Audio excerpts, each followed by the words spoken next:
I think we're live.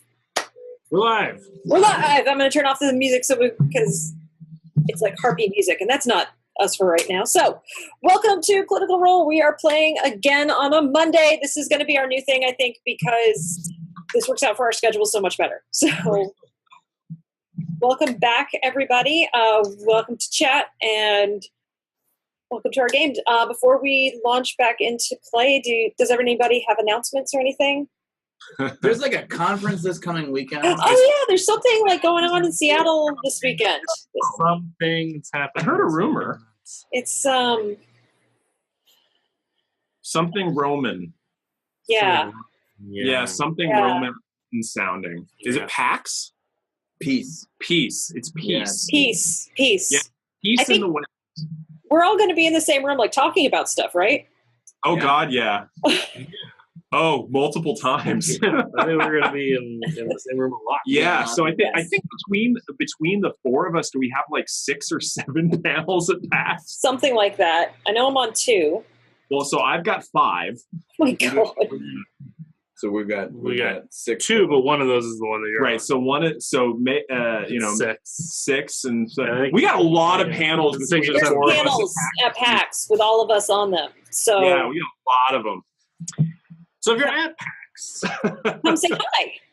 come say hi at one of the many panels that all of us are on. Yes. If Yes. you come to PAX and you say hi and you give us the secret link and also say, I watched you on Clinical Role, Yeah.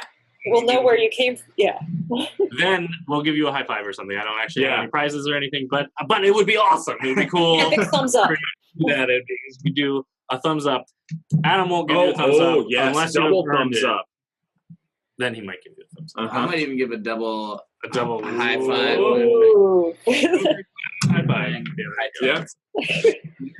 Do that. I think we will give you a high five. In my case, it'll I be would a for run sure by do. high five because I'm probably going someplace. If you just do it Dr. B does not stop during PAX. as you see Dr. B like running by, Group you, high you can five. be like, Whoa, and then you just gotta, it's really quick. You got to be fast about it. Just boom, boom. Maybe it should be like a scavenger hunt type thing of like getting pictures of Dr. B on the move. Actually, I'll tell you what. If people spot me and they do this, I will give for the first 5 people who do that. I will give you a take this pin. Nice.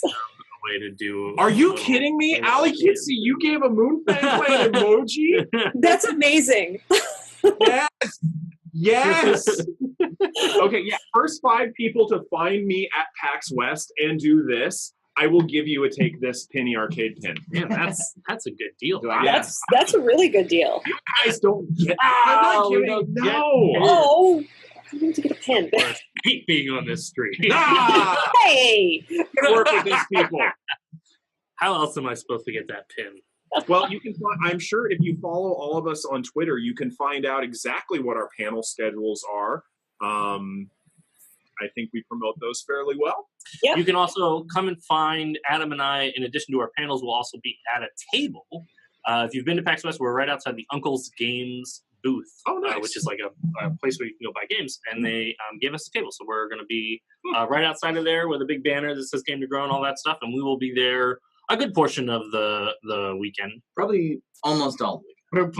Pretty much most Yeah. of the weekend, except for when we're on a panel, basically. And we will Yeah. have some merch for you to acquire if you donate. ooh, It is. That's We are us. not For allowed. Oh to yes. sell Oh yes, Ali Kitsy. A pin is on the line, and it is an official penny arcade pin. 5 people. Whoa. that is very cool.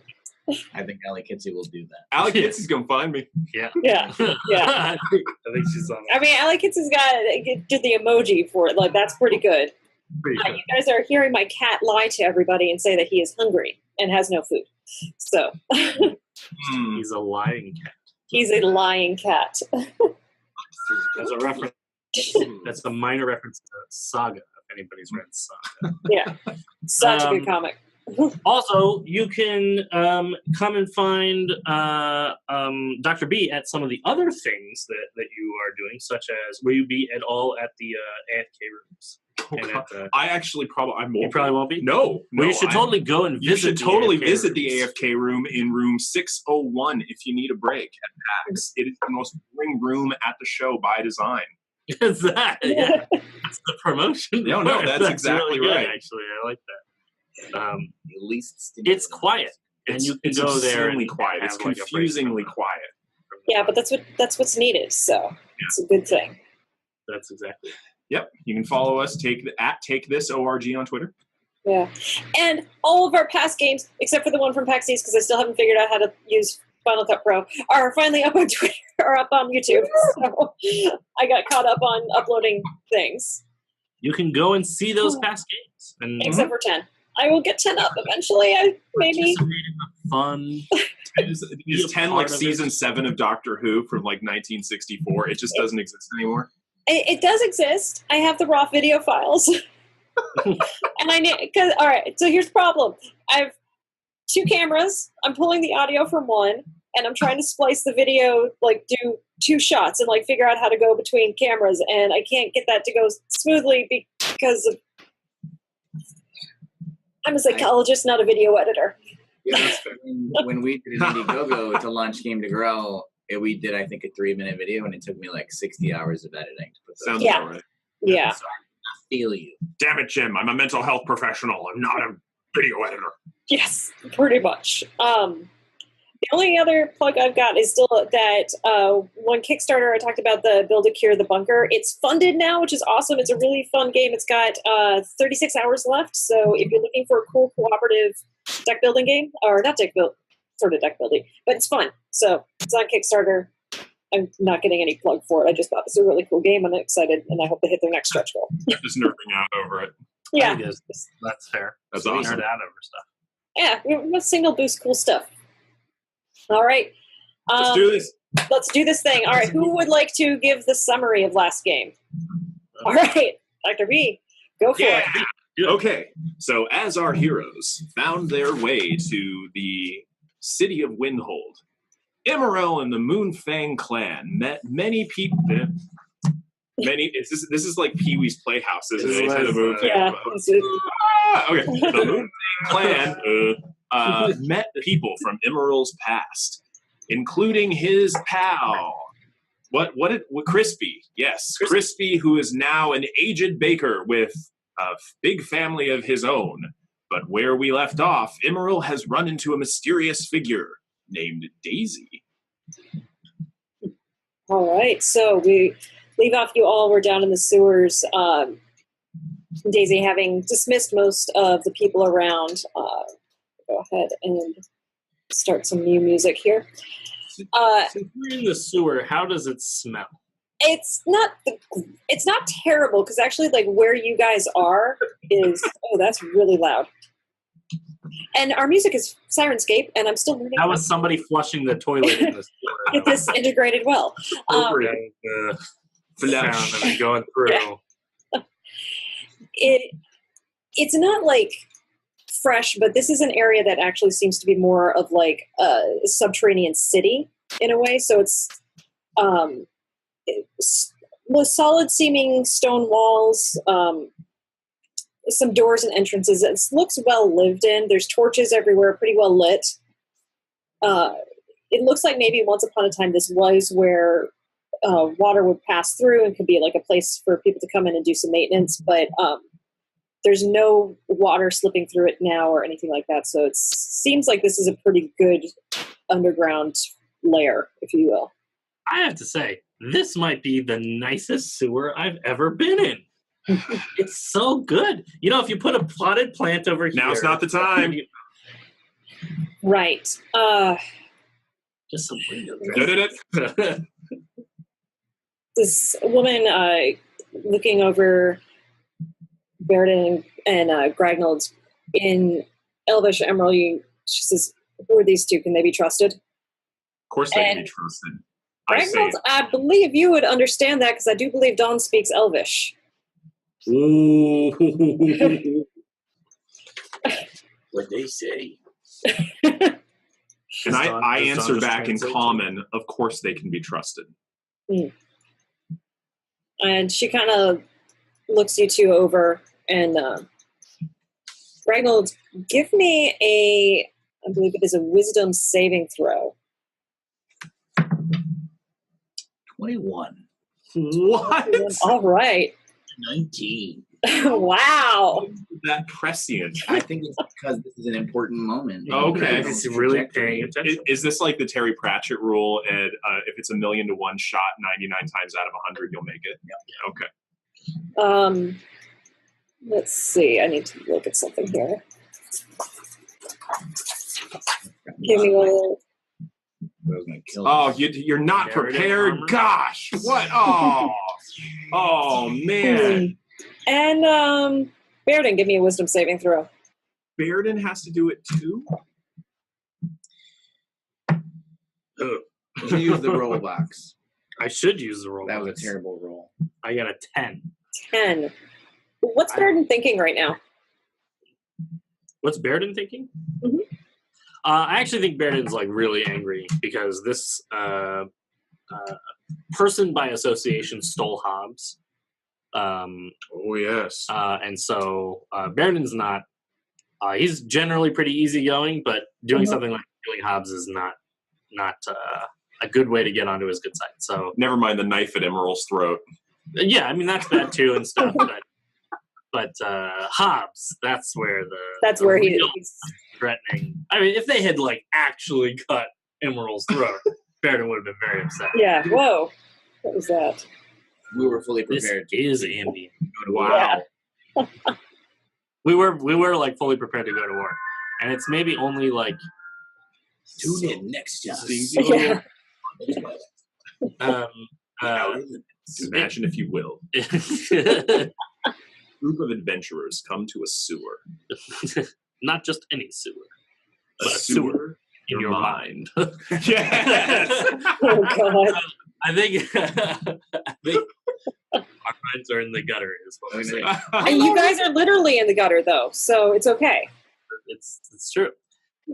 So I think Baeridin is still really upset about. Okay. About it. He's maybe cooling down a little bit, seeing Immeral like Immeral's keeping his cool, and so Baeridin's maybe starting to cool down a little, but he's definitely still upset. Okay. All right. She kind of is looking you guys over.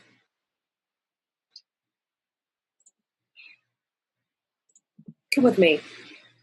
And she leads you back.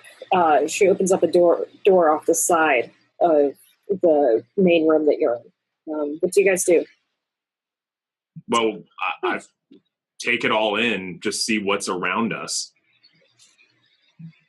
It's looking around the room you're in. It's a fairly cavernous room. You see torches and like small wall sconces. It's clean-ish. There's a few guards kind of milling about. The best way you can think of this is like a throne room, kind of a audience chamber type place. It looks rather impressive. Okay. Is there anything obviously dangerous about this? Make a perception check. It's not great. The ding of the mug means that I'm very, very distracted. I mean, Like, was it a maybe 1? There's another one thing going through my mind. It's hard. You want to pay attention. You're trying to be careful, but like really thrown off with having the fortune teller tell you that Daisy was waiting then to see her here. It's really throwing you off your game. Mm-hmm. Okay, a little distracted. Got it. Mm-hmm. So I guess, are we getting, I mean, she definitely like threatened Immeral. Are we getting a sense that, I can't imagine she'd be setting us up for an attack when she like already dismissed a lot of the people. So are we getting a sense for like, this, just make a perception check. actually using the box this time so that I can get an 11. That is an additional 1 better than I got. I'll say she...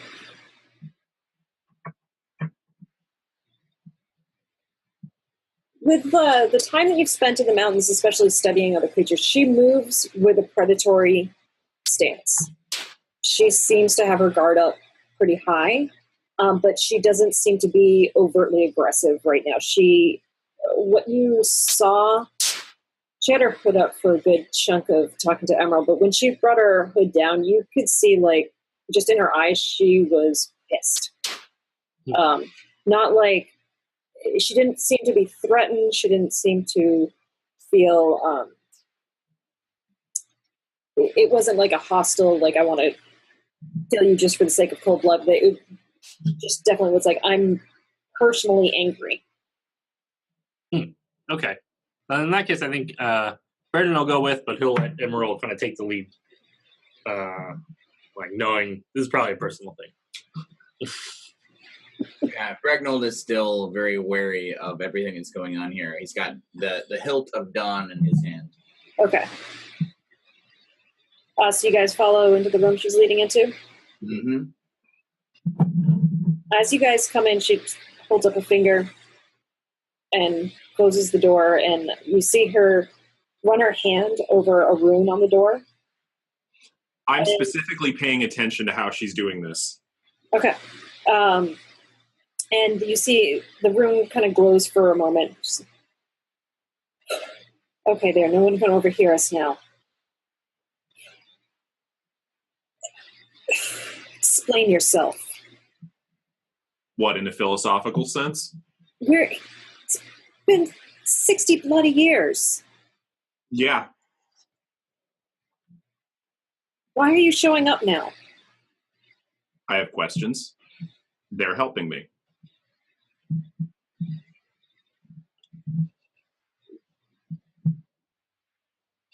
The tattoos, what do they mean exactly? I've seen people from the mountains with them. Are there wall sconces? Yeah, there's a couple of torches in here. Using elemental attunement, I wave my hand and my right hand, and one of them goes out. I wave my left hand, and it starts again. Right. Well, he didn't know he could do that. I didn't know he could do that either. I think there's a lot to Immeral we don't know. Who's this lady? Why did she want to kill him? And now she doesn't? I think she might still want to kill him. Hey, gentlemen. Sorry? Your friend here has the right of it, but I want to hear what's happened. Well, we weren't here. Now we're here. What would you like to know? You're wanting answers on something? What are you wanting to know? I want to know where I came from. The orphanage, where we all came from. No, I want to know where I came from before that. Ah. And she kind of shakes her head for a moment, walking around. Really, for the first time, kind of directing her attention towards Gragnold the Baeridin. So. Forgive me, as Daisy Selgeman. And Baeridin, nice to meet you. It's good to meet you, too. Thanks for not killing Immeral. I haven't killed him yet. Sure. But I guess you're welcome. That counts. Sorry, one of my guys grabbed your monkey there. He's a bit of an oddity. You gotta Name. His name is Hobbs. Hobbs. And you would do well to treat Hobbs with respect. Right. Thanks. Watch this. Hobbs, eat this treat. Hobbs describes it. He's so good at that. I've never seen a creature like this before. Where does it come from? The jungle, I guess. Jungles. Yeah. Are you two from the jungles then? Oh, no, we're from the mountains. Pretty close to here, actually. Yeah, Oh. I guess. The Dwarven Kingdom then. Oh, no, we're from the Moonfang clan. Oh, more of you. Ah. So More of us. are you in town then to Are there other members of the Moonfang clan? You're looking at the last 3 of the Moonfang clan. Did you guys kill our new barkeep in town? Your barkeep's a member of the Moonfang clan? Yeah, there's a couple people in town, 2 or maybe 3, that I know of talked about being from the Moonfang clan. I sat in the bar last night. Sorry, didn't tell you guys. And they How did you sneak out? That was a different bar. That was in the other town. Yep, that was the other night. It was. I get my notes mixed up. You gotta How lay much off did the you sauce. drink? I drank a bit. I drank a bit. I've got this barrel I carry around. I take a little sneak off it now and then. Get my nights mixed up. Sorry about that. Okay, well, I guess we'll have to take a peek in town. Yeah, the owner of the Howling Wolf Inn. It's a newer inn that just opened up. Owner of what inn? Howling Wolf. The Howling Wolf. All right. Yeah, well, we'll just see about this. Because if he is a member, it'd be great to see him again. She, yeah. Gragnold does not believe this at all. Okay. Well, that's helpful information. What else do you want to know? I wasn't talking with you. I was talking with your companions here. We have all sorts of questions. Let's see. What was Immeral like when he was a kid? Did he smile a lot? He doesn't really smile a lot now. What was his favorite toy? Ooh, did he have any favorite games? What was his favorite color of ice cream? Ice cream. Well, we didn't get a lot of that. Oh my god. No wonder you're so troubled. You didn't have any ice cream of any color. It's a sad life. It's a sad life. Look, He also doesn't know where babies come from. I'm sorry. Emerald was very good at stealing things and getting even with those who would try to take advantage of him as a child. He also was a little gullible and easy to lead around. How long did you know each other? Over a decade. So what happened? Immeral, by the way, is just kind of leaning against a wall at this point with arms crossed, staring at all this. She would lean, kind of look over at him and look down and smile and say, well, we were part of a thieving crew. And we were getting a little bit too big for our britches. And so some members of the SEAL came and beat me within an inch of my life. Emerald and our leader went and got me a healing potion. Emerald kissed me and told me he loved me, and then took off and was never seen again. Well, Until that's a today. very crucial part of this. I feel like that's pretty personal. I wonder if they were here for that reveal. Boy, that leaves out an interesting, crucial bit where you turned your back on us before I left you.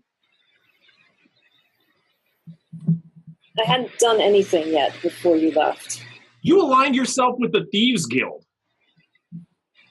From what I was told, you were trying to do the same. Is that how they got you? I knew I wanted to not have to be limited. And I also knew that I could protect the gang from within, not without. No, you were never satisfied with what we had. That's the truth. You always wanted more. You may have hidden it under the auspices of, I want to see the world, but you were never satisfied. That's the truth. Perhaps. So don't give them this, Immeral left us. But you did. What did I leave? Someone who left me? I was half beaten and bloodied. I hadn't made any commitment yet. I was thinking about leaving. And We then were taking care of you. he started to, and then he took off before I could ever even say anything back to you. Oh, aside from I'm leaving the crew to follow with to get in with the Thieves Guild, what else needs to be said?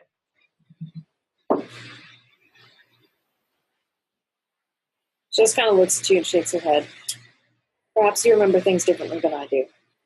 Accurately, good. It was 60 years ago. It's a long time. Are you still a member of the Thieves Guild? Look around. Oh my gosh, is this the Thieves Guild? I'm the king of the Thieves Guild. Never been in a Thieves Guild before. This is so cool. So I think you guys may have missed a crucial bit there. you were in love? No. Daisy runs the Thieves Guild. Oh, that part. How is it running the Thieves Guild? Do they get dental? Not exactly. Well, if we're going to be here for a while, Gragnold Yeah. takes his backpack downstairs. Well, look. You like ale? I've made really good ale. I think we should drink over this and discuss. And then Baeridin and I will go over here, and you guys can. How about this? I can have one of my runners escort you to the Howling Wolf Inn, if you wish. I think Immeral and I need to talk a little bit. Will you be okay, Immeral? I'll be fine. I won't leave any permanent Not marks. moving. Don't permanent marks. Okay. How far is the range on the telepathy with Dawn? Ooh, that I think she needs to be on your person. Hold on. I wanted to stash Dawn here and then have her That's some good thinking there. talk to me across the distance. Yes, Levi, what kind of 401k does the Thieves Guild offer? Do they offer a bountiful retirement plan? Stock options, maybe? Yes. I believe it might be a joint ownership, a co-op of sorts. I imagine it's probably more of an IRA, but with like. I would say she has to be on your person. All right, never mind. Can't use it as a Yeah. dropping tool. All right. Yeah, I don't really have a way to do that either. That's fine. I'll be fine. Kind of think Baeridin would I don't leave. think we'd leave. I think we're definitely going to want to check out this. I don't really believe that it's true. Gragnold has a lot of like willful self. Blinders. But yeah, Gragnold does a lot of that, whether or not it's to focus or to ignore things. Mm. And in this case, I think Gragnold would be like, yeah, we'll check that out. I don't really believe in that there's anybody left in the Moonfang clan. That's the world that I have been operating in for so long. Basically, it's creating so much cognitive dissonance that you can't process it. Yeah. So then, and like, God forbid, something else happens to the third only member. third The Yeah. brand member. Like I said last time, when Baldus Bandus left, there was already like a little bit of like, oh God, somebody else who's part of the team is now gone. People keep coming and going, and finally we got Immeral in the Moonfang clan. Some lady is not going to kill him in a sewer. So while I see this sort of consternation and hamster wheel slowly squeaking in his brain, leaning from the side, I just say, they won't leave me. Oh, by the way. Yeah, Admiral's right.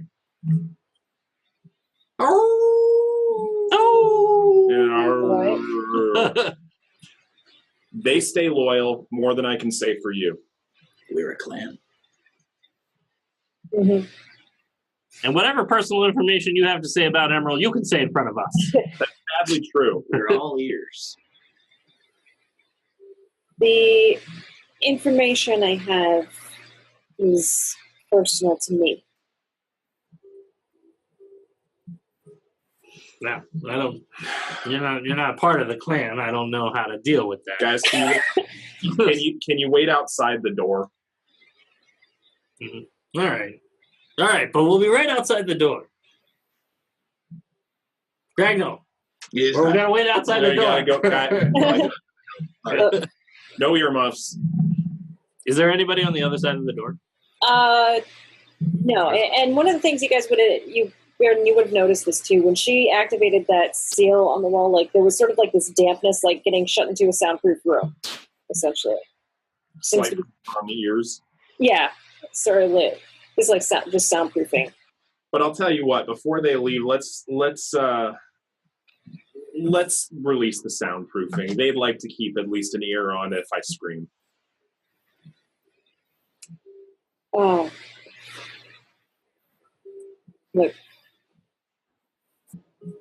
Immeral, if you want to know where you're from, you need to go to the orphanage. I have some things I can tell you, but I'm sorry, I'm not going to talk in front of others right now. And I can't really... There's no way I can get us all out of the sewers unseen. So... Why do we have to be unseen? You run the Thieves Guild. Or so you say. You don't think that there's 1,000 people out there who want a knife in my back more than anything? It's a fair point. Can't have gotten where you are without making a few enemies. Mm-hmm. All right. Hey, guys, can you wait outside? Sure. Why don't you just hold on to this for me, and I'll get I'll be for fine. safekeeping. I'll be Come fine. back later. Listen to everything they say. Fine. It's a good luck charm. Something the Moonfang clan does. Token of Make a deception check. token of manhood. Yeah, this is gonna be real -1. She gets a plus 10 to insight, and she just rolled a 17, so... Because I got a 1. Well, Modified. I can understand. She's gonna walk over to Gragnold and Baeridin and say, look.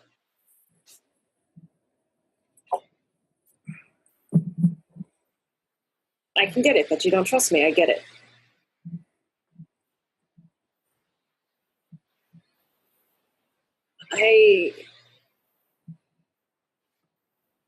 What are her intentions at this point? Can I tell? Do an insight check. I think Baeridin and I should probably. I don't think I can tell. Yeah. And Just Baeridin and gonna I throw that roll out there. insight too. God, okay, that die is really killing me today. No, that one's They're not all- much better. they're all Boy, terrible. they hate me today. Wow. Oh, that's not bad.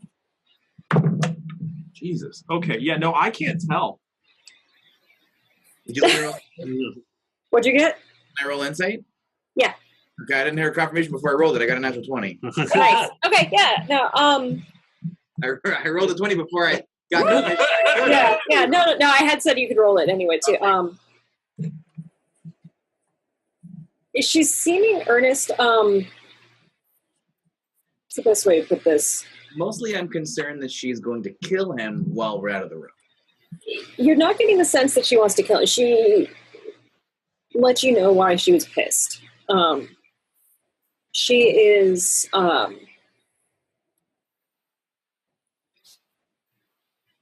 you're getting the sense of feeling honor bound, feeling duty bound to take action. She definitely has a lot of mixed feelings. Seemingly, like, she's being very friendly to you and Baeridin, like obviously cold towards Immeral. And when he mentioned he wants to know where he came from, there was this sort of like little, oh, okay.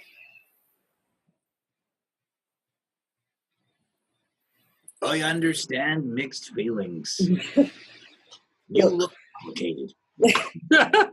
She kneels down and she's like, she points towards the Dawn's hilt and said, that is an incredibly powerful magic item. Oh, this, oh. Just a token. I'll take it with me. No big deal. Is that something that... Oh, we better be going. We'll wait outside. I'll see you in a minute. Immeral, good luck. Hold on. Hold it out. No. I don't trust you, lady. This is my friend. That only I can speak to. I swear on my life and on the life that you have that I will not harm him. I can't say what I tell him won't be painful, but I will not harm him. Wait, all right. And she puts a hand on, just flat hand on the pommel of the sword. And if you're one of the things that I think you are, you can hear and understand me, and I think you might also be able to read my intent. And you hear Dawn's voice in your head go, she doesn't seem to mean him harm. She's definitely not happy with him, though. Wait, he's not happy with her? Sounds oh, sorry, I didn't have to say that out loud. All right. Immeral, we'll see you soon. Mm-hmm. We're going to go outside and play with all the thieves. Oh, Look, can I... Play. Look, it might be safer for you guys if you go to the inn, and I can deliver Emerald there by, say, sundown. You're going to deliver him? Well, in a manner of speaking. I mean, I'll show him where it is. I can't exactly go there myself. Oh, All right. okay. All right. I look at Immeral for a sign. Oh, okay. Sure about this, Emerald? Oh. Moonfang Clan signal. And as you guys are getting ready to head out, she pulls out a dried fruit from a pouch and hands it over to Hobbs. Does he eat it? Hey, well, it's up to you. Right. I mean, I think he would eat dried fruit from pretty much anybody. Yeah, Hobbs just kind of starts nodding on him. It's just like, sorry again about taking your pet. And don't let it happen again. Trust me, it won't. You all will be protected as long as you are in this city, and as long as I draw breath. All right. All right. mm-hmm. There, we'll gather Hobbs up. And then Gragnold will grab it. All right. As she pokes her head out, and she speaks in this sort of weird language that no, Emerald, you would understand. Yes, I would. Yep. You hear her say, call out to, Joff, come over here. I want you to take these guys up, show them where the Howling Wolf is. Make note, let it be known these three are not to be molested at all on penalty of death on my order. And this kid, human, 17-ish, kind of scraggly-ish brown hair, comes over and, hi, I'll be showing you guys around. Come on. We get the tour. All right.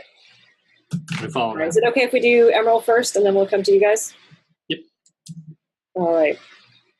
I haven't moved. Still against the wall. All right. So as the door closes, Daisy just is kind of standing there staring at you for a very long time. You just. I'm returning the stare.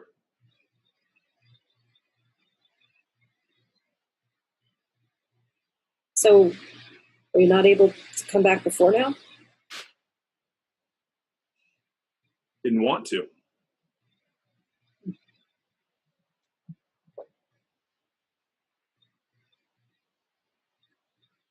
I wish you hadn't left. Could say the same.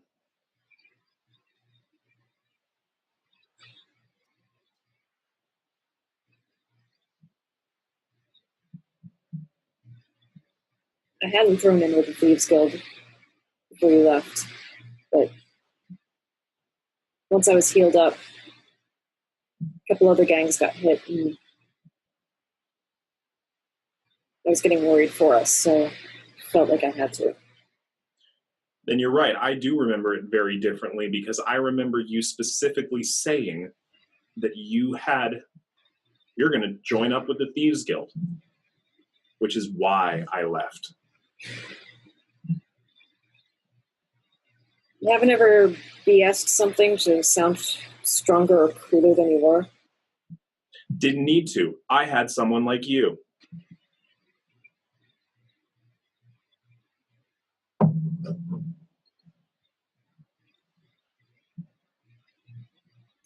Well, I'll show you the price of my foolishness if you wish. Oh, aside from the fact that it doesn't seem like you can leave this sewer? I can leave, but I just have to be careful.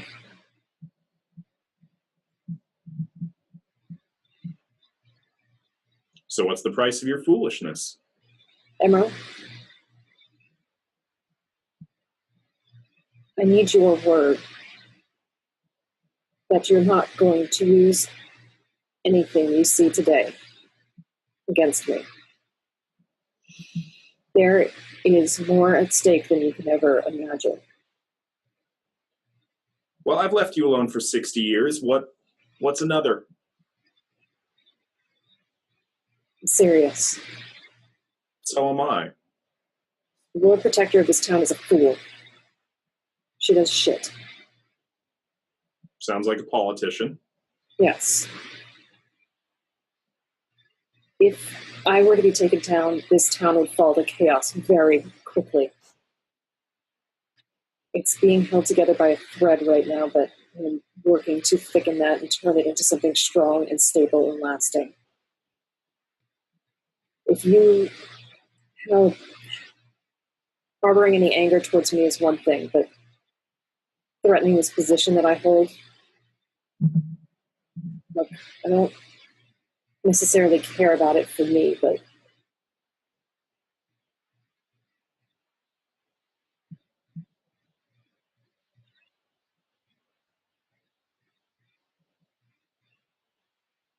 You seem to be looking for a different response than I've already given.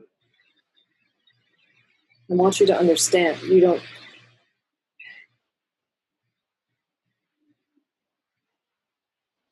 seem to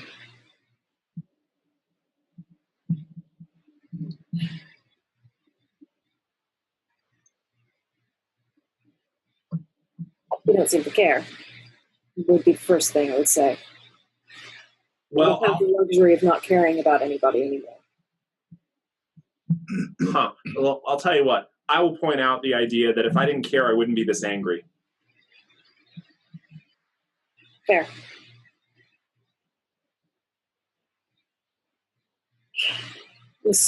She kind of cracks your neck a couple times. I'm assuming that you have forgotten all the lessons you learned here. Which ones? Sneaking, mostly. Is there anything nearby I could swipe? No, this room's pretty bare, and there's a few chairs and then the sconces on the wall. There's really not much in here. So I chuckle a little bit as I walk towards her. And as I get within arm's reach, I try and swipe something off of her. Okay. Meanwhile, I put out a wall sconce with my left hand. Okay. Go ahead and sleight of hand. Jesus, mother of God. Why do you hate me? Why do you hate me? Dice shaming. Yes. Why? I don't have my dungeon here either. Oh, that's why they know they have a get out of jail free card tonight. No. Why do you hate me? Oh. Do you know how obscene my sleight of hand is? Mm-hmm. I got a 15 total. Okay. Well, with her 19 of perception. And me snuffing things out gives me nothing. She grabs your fingers.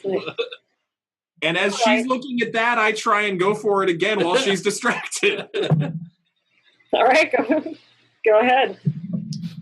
Oh, come on! I only get an 18! I rolled an 18, but it's plus 6.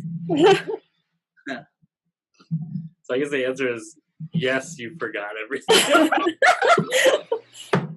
A bit rusty, I see, but I just was mostly meaning sneaking around and trying not to be seen. At least you didn't roll that. Why? She pulls up the hood of her cloak, and as she does so, you notice it very much so obscures her face. And she's sort of hard to focus on once the hood's up. Do I recognize that? Make a history or arcana. Well, I'm gonna tell you, I'm gonna fail this right now. Yeah, that's a 2. Nope. That's just awful. It's pretty much awful. Yeah, so you know what? I try and live my life well. I try and help others. And there's this hope that the dice gods will bless me. I mean, I don't do it specifically for that reason, but that would be a lovely fringe benefit. Yeah. We all like to pray to the dice gods. Yeah. She just kind of chuckles and opens the door, and you get that kind of whoosha sound again. Okay. So I'll try and sneak with them. And I'm going to emphasize the word try. And she kind of puts up a hand. It's like, it's fine. There we go. Yeah. 27. All right. At least your feet. That does not. Even if your hands. Well, I mean, she got 27 as well. So however fast she's moving, I'm keeping up with her. Yeah. So you guys start. And I'm going to go slightly ahead and turn around and wave at her. She waves back, and as you guys are leaving, she whispers over in Thieves' Cant, mind things just to somebody, and she walks up next to you and switches into Elvish and says, "You all came in the side entrance. Let me show you the front."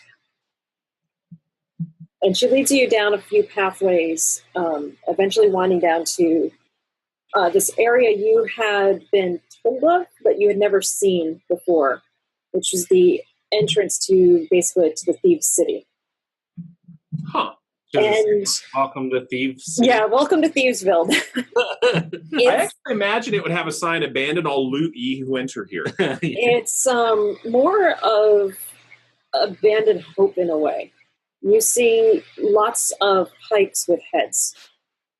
Some have one head just slammed on top of it. Others have stacks of heads on the side. At a quick glance, it's less than 100, but more than 50 most likely. It's got to smell terrible. It smells awful. Make an insight check. Now you're talking. Yeah, now we're getting there. Natural 20. Yeah. Nice. Your mind works so well because you're You notice when you get there, Daisy has pulled back her hood a bit, or something's changed so you can actually see her face and read her face. She's a very kind of grim line, but you also do notice her eyes keep darting towards one head. You're noticing the heads that are further back towards the door are more rotted, decayed. The ones that are closer up, less so, and much more smelly. And she keeps looking back to one towards the middle back. What's identifiable about this head? You do notice it doesn't seem to be as decomposed as some of the others. Like maybe there was some magic on it or something to stop it from decomposing as much. Okay, so is she talking at all? Not right now. She's kind of looking. Okay, so I will make a note of that. And as you guys are standing there for a moment, this is the warning to my enemies. This is the warning to those who won't follow the laws I have decreed. The magic not decomposing head is? That one's a reminder to me. Come on. This next part of the journey, we really need to be careful, so we need to do something if I have your permission. What kind of fool would give permission before they know what it is? It's magic. A lot of things are. Can I have one surprise? No. There'll be a few. Come on. And she kind of goes around the corner and it's like, this will make it so no one sees us.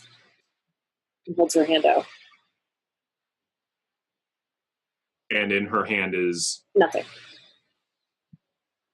what's It's just- impressive. I don't see what it is. Take my hand, you idiot. Fine, I take her hand. That seems really in character for him. And as you hear her mumble a couple of words, and you look, and all of a sudden you don't have a body, and neither does she. You can still feel her hand in yours, but neither of you seem to be visible anymore.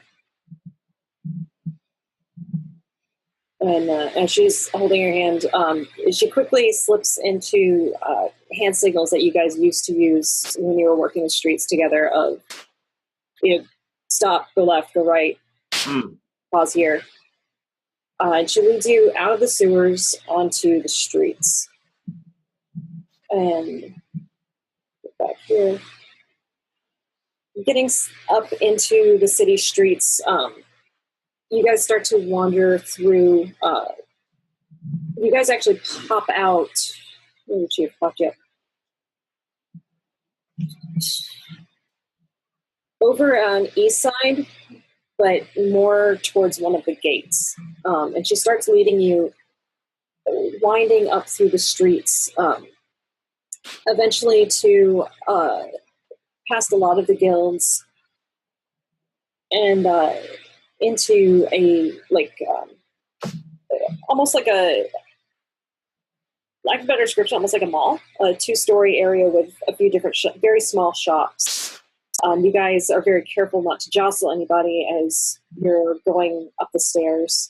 Not even going to have you roll dex on that because you both have ridiculous dexes, so and you're practiced at this kind of stuff. But moving around invisible, much easier to go unnoticed, that's for sure. You guys get up to the 2nd story of this shop area, and she leads you out towards a balcony, and it's very close, probably like a 10-foot jump to an adjacent balcony. You hear her voice again in Elvish in your ears, like, we need to jump across. I'll go first, then count to 10 and follow. And you hear the sound of someone jumping. It's like a it's just sort of space after So 10 feet, huh? With you. Boy. Okay. 10 feet. I believe in you. Yeah, You do My athletics is terrible. My acrobatics is amazing. don't you have like a thing that makes you like? Oh, that's true. I do. Yeah, you're a monk. Like, That's true. yeah, I was gonna for jumping too. Isn't it that you can jump? Backflip 10 feet. Yeah. I thought it was your. I thought it was your strength. Roundhouse backhand. Yeah, this would be easy enough for you as a monk too. Like, yeah. Cool. All right. Well, I do it. Yeah. I'm not even gonna have you again. Like, well, I'll just narrate through some of this. Cool. Then I do it. I go for it. It looks so cool, or it would. It would look amazing. It would look amazing. I'll tell you what. What happened was it was like some Ong Lee wire foo stuff. I had my short sword out, and I was like walking Shell Yo style. Yeah, up the bamboo shoots. Exactly. But you land, and a moment later, like you feel a hand grasp on. Where does she end up grabbing you? On your left arm, actually. That's good. Yeah. And eventually she pulls you up down a hallway, and you find yourself in a large building. You would recognize this as one of more like the apartment dormitory style buildings that a lot of the guilds use. So it's housing for people who are members of the guild, but it can't be housed in the guild because they don't have enough room or space. So sort of like, You were in the mall. You should have gone to Brookstone. You were invisible. You could have gotten all the good stuff. Could have gotten a clockwork massage chair. Wait. all right. So you make your way down, coming to a door, and she gives you the signal to stop in front of one of the doors, and there's some sounds of, like, you can hear kind of her fingers going across the wood.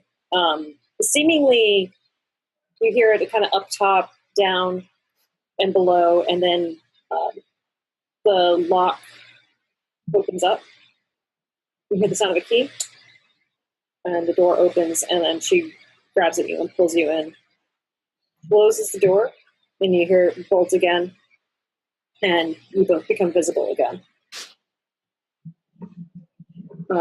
What you see is just a small kind of, you know what these rooms look like, pretty standard, smallish bed off to one side, a writing desk, a window, a small little like kitchen table, a couple of chairs by it.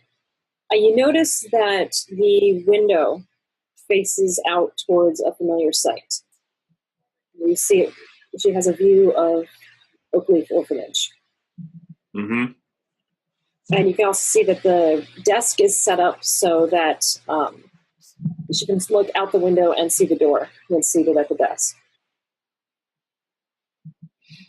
Good setup. It's not known that this is mine. I don't like it to be known that this is here.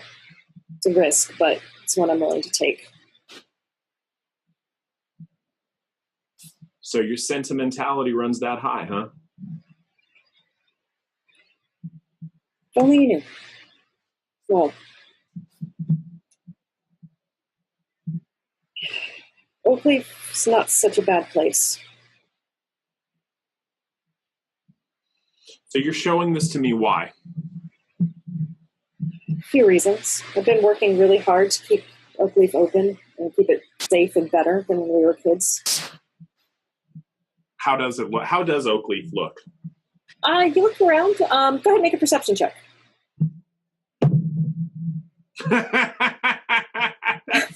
I don't notice a bloody thing. You're just too distracted. You're kind of like, yeah, it's there. It's still a building. Got it. What do you want? She sits down at the chair over by the window. She grabs one of the other chairs by the little, like, kitchen-y type table, sets it down by the window, and pulls the desk chair next to the window as well and sits down by it and motions to the other one for you. Okay, so I sit down. Did you know that each parent who brings a child to Oakleaf, it costs 50 gold? Boy, inflation's terrible, isn't it? The fee covers room, board, and the basic fees to get into an apprenticeship. There's a lot that most can't afford something like that for a kid. Okay, so what's the significance to me? It's another requirement that they have when you're brought in. It's something you and I didn't know about because I talked you into being an idiot with me and running away. I found out later and was able to go back and get mine and be able to get yours too. But you knew me then, and I feel like it's fair to show you and so you can understand. And she walks over to her desk and she opens the drawer, and you see her motion her hand under and pulls out a secret drawer, and she pulls out a small packet of letters, and she hands them to you. And Adam, if you could please hand Raphael the letters. Are you kidding me? Are you kidding me? To be the Daisy letters. More on this. Just the first set, right? Yep. Oh my god. But for all three of them? Yep. Yeah. Daisy 1, 2, and 3, huh? Yes. I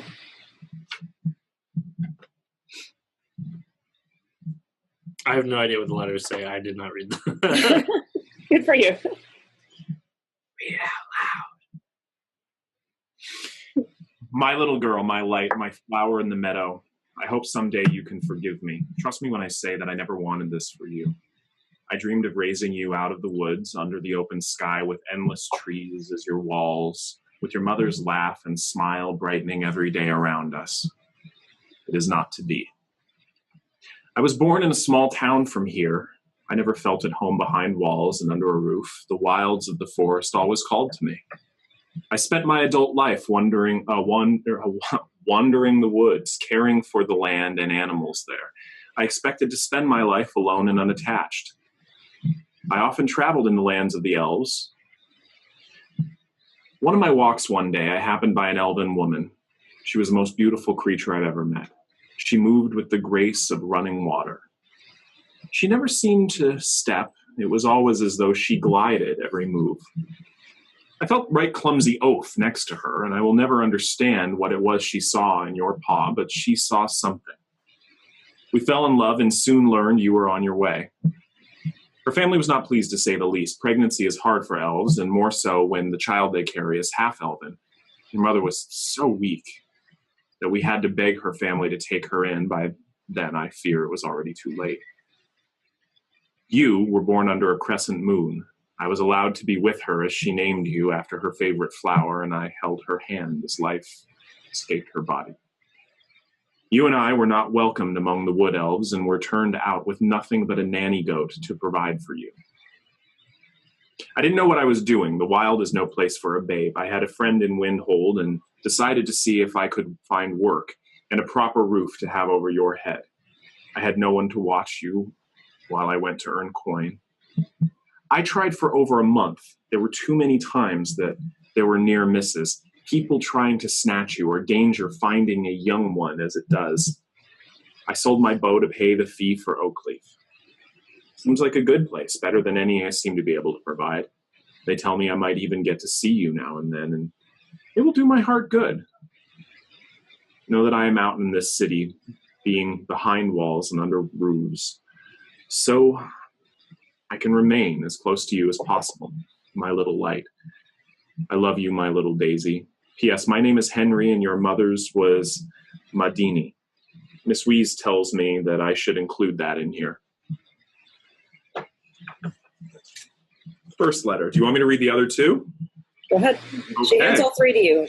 And I'm assuming Emerald's reading them silently, but she would just kind of be staring out the window, very impassive as you're reading.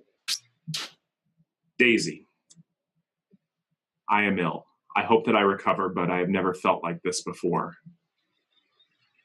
I hope that I could tell you these things myself, but now I worry if I do not write them for you now, I will never have them.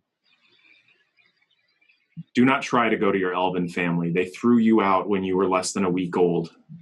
The cold-hearted elves will not be a place that you can find a family.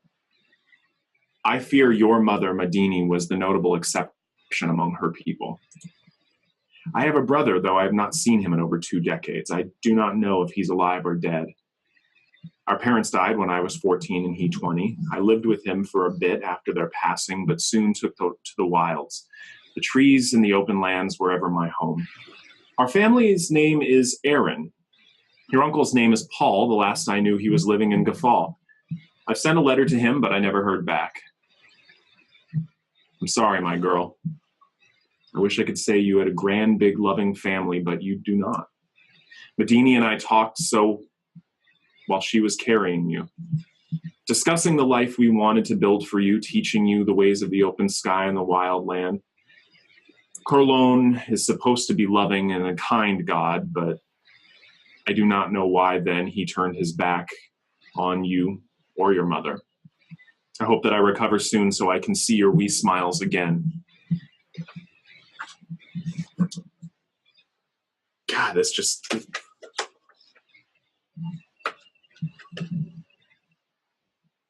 Daisy, I received word that your father passed away from a fever he contracted.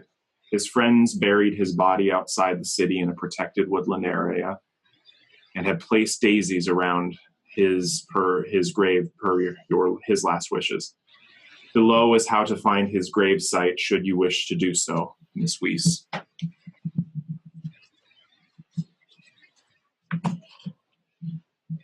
The expression on Immeral's face changes, softens a bit. And he says, I'm sorry. I still don't know what this has to do with me. You've got one too. I got letters. don't know how many. I know that they're there.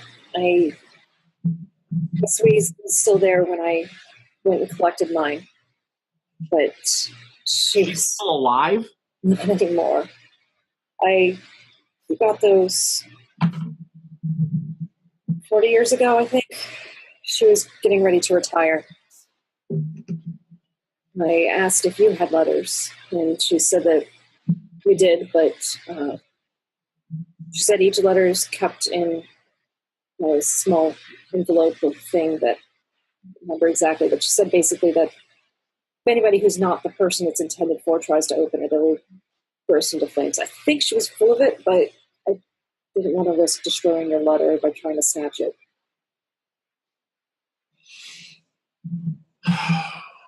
Where are they held? In the and she gets distracted, looking down. Notice she's getting distracted. Yeah, her gaze goes outside, and Hey.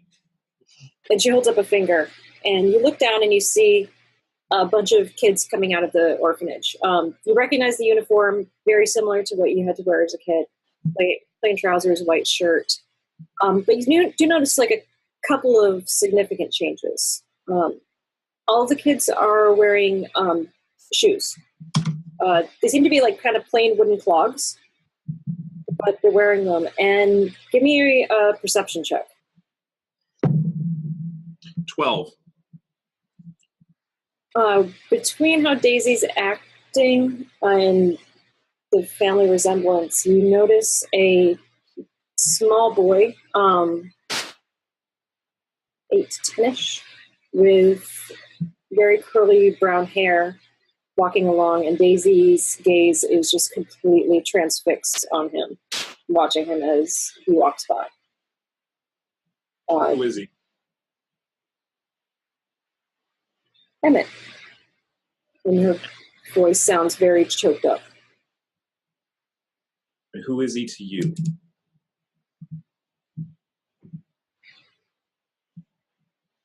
He's my son. He's your son.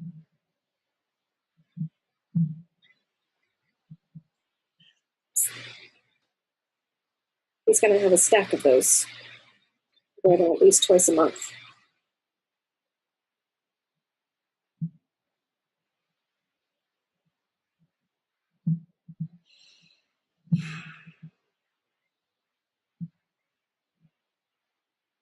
So is this all you wanted me to understand?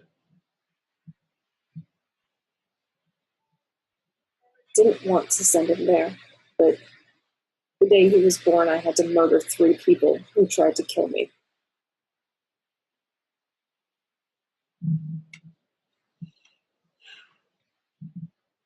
The boy's first bath was his father's lifeblood.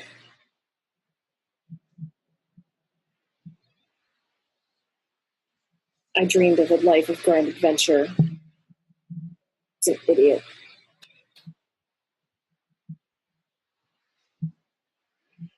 How is it you still have this kind of trust in me?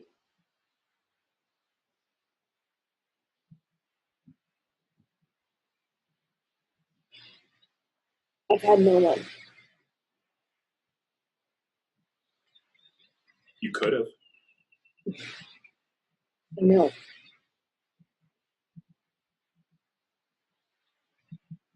I'm sorry.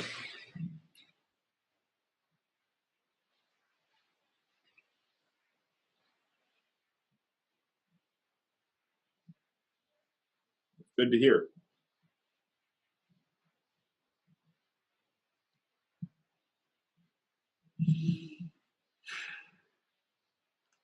So what comes next? You tell me. I want those letters. Well, the new people who run it are halfling couple, Mr. and Mrs. Playstead. They'll probably be in if you want to go get them or not. But Okay. and the whole time you've been seeing her, she's been very hard as nails, like hissed, angry. This is actually probably the most vulnerable you've ever seen Daisy.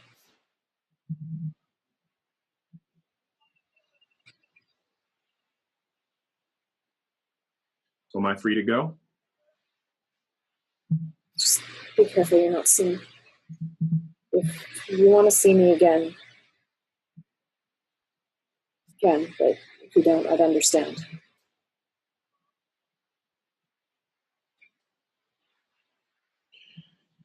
Before Immeral leaves, he walks up to the desk, takes one good look at it, and gives her a big, big, long hug.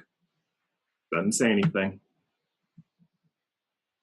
She would definitely reciprocate the hug, and you actually would feel like sobs starting to just break through her body. And we're just saying, like, just kind of repeating, like, I'm sorry, I shouldn't have pushed you away. I just stand there holding her. All right. And we'll let that scene commence and go over to Baeridin and Gragnold for a little bit. So you guys are let out of the sewer in kind of a quiet back alley. Actually, where would they take you out? Yeah, they would take you more out in a back alley. You do kind of have to alley scoot yourselves out. And then you're brought through the streets, eventually into like a bustling market. You see stalls selling a lot of like fresh produce, things like that, people hawking wares. It's a bit crowded, but eventually he leads you down this area and you start to see lots of different signs for inns and other type places. And he brings you down to, or as he's going down, he kind of stops and he points to a sign, and it's pretty easy to pick out which one to go to. The signpost has a circle that's been painted like a moon with a silhouette of a wolf in front of it. That's the place I think you want to go. All right. Thank you. Thanks, Jeff. Take care. And he just kind of vanishes into the crowd. You don't really think that it's someone from the clan. Everyone's dead, Baeridin. You know that. It's nice to hope, though.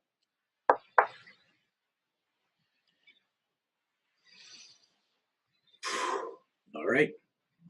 Let's go inside. Right. So you guys make your way into the tavern, and as you make your way in, it's one of the things that strikes you going up towards this tavern is the fact that oh, that's loud. Sorry. Lots of people in this room. There are. Now I turned it down too much. They're gone. All those people disappeared. And they all just shut up when we came in like an old Western. Do that one. See if that works. The door. So, and you could travel because you guys have been traveling for almost a year now, right? It was like a year ago that the clan was killed, or was it 2 years? I feel like it was 2 years. Yeah. Okay. I think 2 years. So yeah, in the 2 years you guys have been traveling, you've been predominantly in more human lands, and so everything's been human-sized. Door handles, chairs, things like that. As you're walking up to this door, you notice the levering system is interesting because there's a door handle at like human height, but then also a shorter one down for more dwarf and halfling gnome height. And it's a very novel and nice thing to open a door at your level. And I imagine we like reach up for the top one and then go. Yeah, sort of. Oh my gosh! And so you guys open that up and come in. You see this tavern. It's very clean inside, kind of just rustic and comfy looking. But again, one of the things that strikes you guys is you see tables that are at your level. You also see the bars split. So there's one part of the bar that's what you can associate with like bar height in human taverns, but then another one that's smaller and set up for small folk. And you see a halfling man kind of bustling around. Wait, hello, welcome. Are you Here for some drinks and food? I guess so. I suppose we are. I like your bar. Thank you. Yes, we're the only establishment in town that caters to the non-humans in Windhold. About half the population is non-human, and it's a crying shame. Nobody else is taking it upon themselves to take care of that and make sure that their needs are met as well. Sure. Yeah, that's wonderful. Hey, can I ask, how did you come across the name? Oh, that's not me. I'm just one of the barkeeps here. Agatite, she named it. It was after a place where she came from. Is she in tonight? And you guys, I will say Agatite was a fairly common female name. From the Yeah, from the clan. But the name doesn't mean anything. Yeah, I think she's just in the kitchen getting some stuff done. Aggie! We've got some people here wanting you. And you hear this voice come back. Give me a sec. Can I get you gents drink ale? I think so. And one for me, too. I Oh. say And what is this? Is it a bird or is it a monkey? What is this thing you've got? It's like, yeah, you got it. You nailed it. A bird both. Very, very, very strange. And, well, I'll go get you to some... I'll get you to some drinks. Right. And as you guys are standing there, this woman comes out from the kitchen. She's got a very interesting style about her. So she's wearing some hides and things that would have been a very similar style to what you guys wore at the clan. But also, like, she does have some finer pieces, like with embroidery, like a nice kind of shawl over her, and sort of this mix of, you know, the rugged mountain look, but then with this kind of softened city look. Gragnold, make a history check. 4. All right. I think I know this. You're wearing a shawl. She comes out, she said, what can I do? Gragnold? And as she comes up closer, you weren't looking to expect this, but you start to recognize her. She looks familiar, but you only rolled a 4, so you can't quite place it fully. And she looks around, she's like, is that we Baeridin? Hi. Who are you? And I could tell you, I was one of your mates. And when she says the name and says that, the memory comes back to you. She was one of your year mates who didn't make it back. Went out for her year alone and didn't come back. Yeah, one of yours. Yeah, one of Gragnold's. I thought you were dead. I should have been, by all accounts. Why didn't you come back? He almost died. Well, didn't we all? Some foragers who were up looking for different ingredients that grow wild around the village found me, more than half dead, and brought me back to life. I was too ashamed to go back. I didn't last. I wasn't strong enough to be part of the pack, so I left.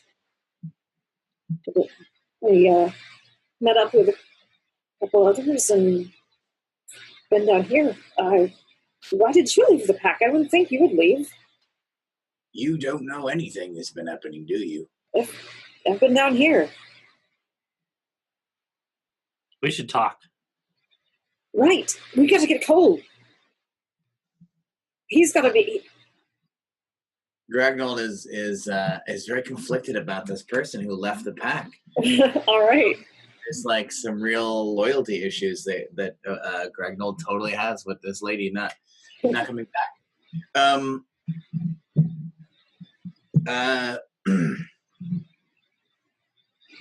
You're looking at the last of the Moonfang clan. What's he talking about? You left, and 2 years ago, We were attacked and wiped out. You're looking at the last two of us. I see her kind of grip onto one of the tables and look. Oh, shite.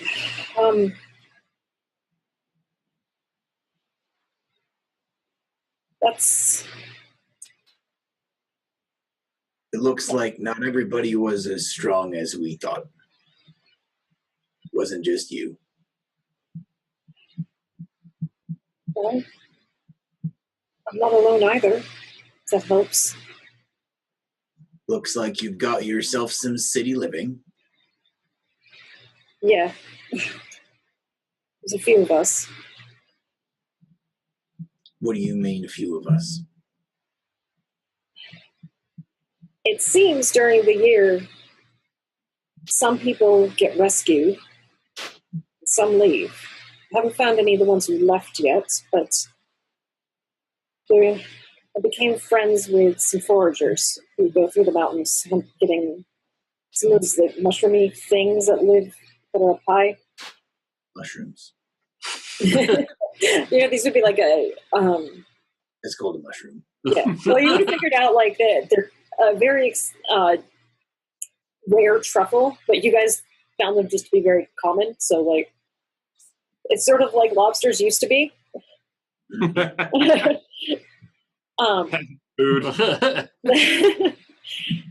And every spring or so they're up there, and they usually will find one or two who are near dead, and sometimes they're able to save them and they come back. Sometimes they save them and they don't come back, and sometimes they're not able to save them. I met about 6 others. One of them's in town. There's only 2 of us that have stayed in town, though.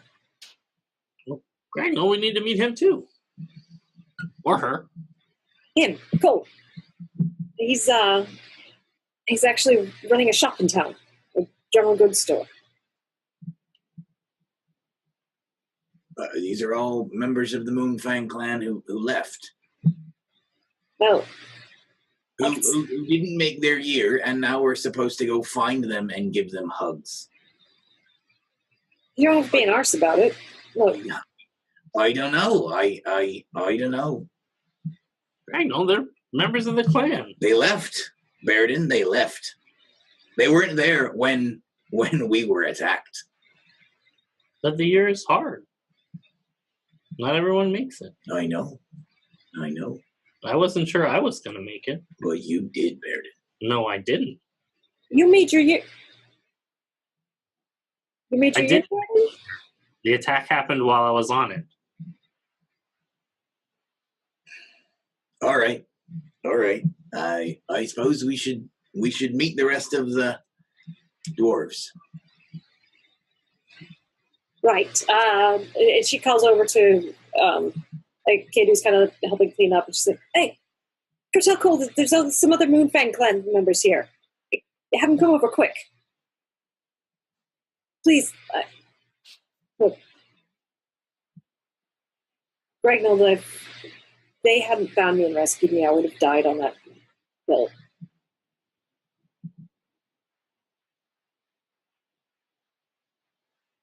So I wasn't strong enough to be a member of the clan, but I still hold on to the lessons I learned. Being part of the pack, being part of the community. I hope that you would at least share news and let us know what's going on and what happened. Maybe we should get some drinks, Aggie. Yeah, come on. And she leads you over to a table that's your sized.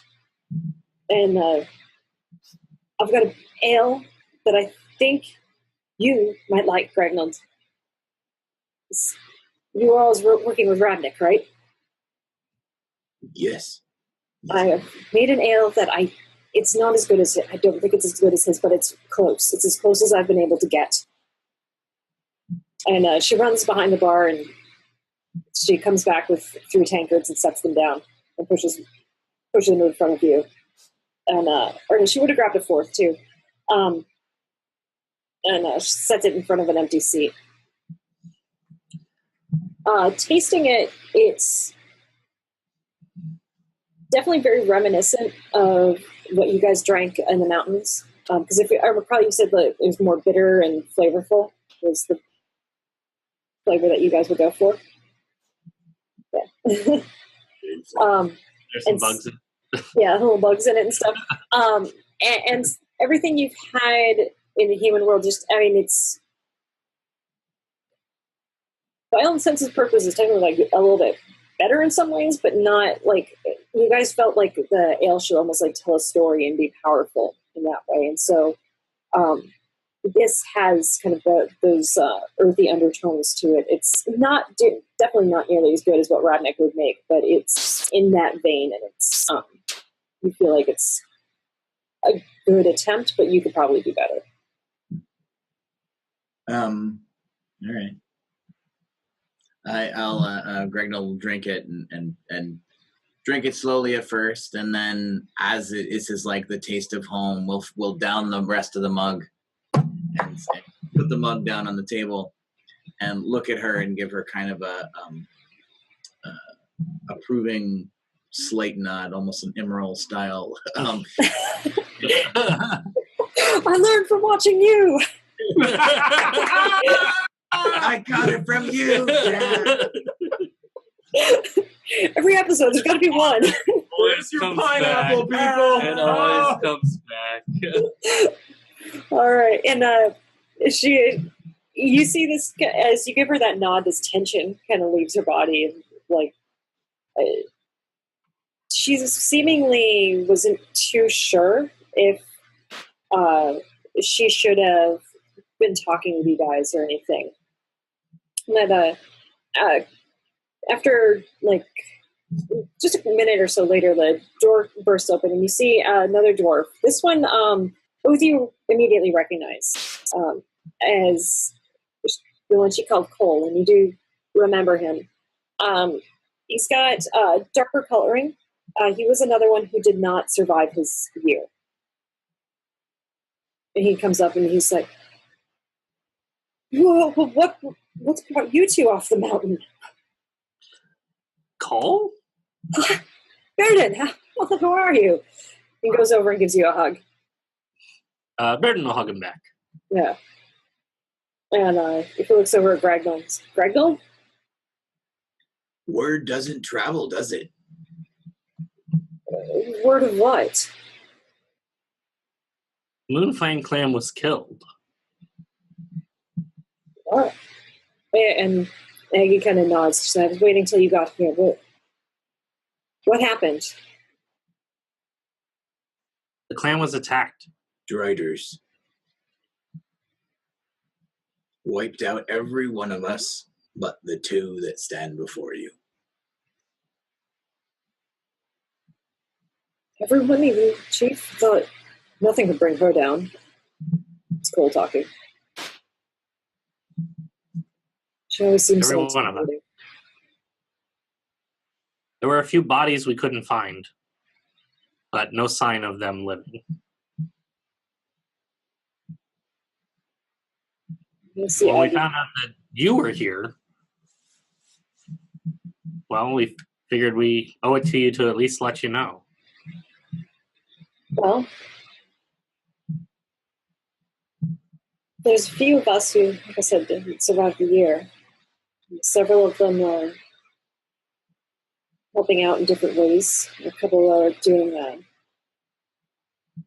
caravans and guards with the like. We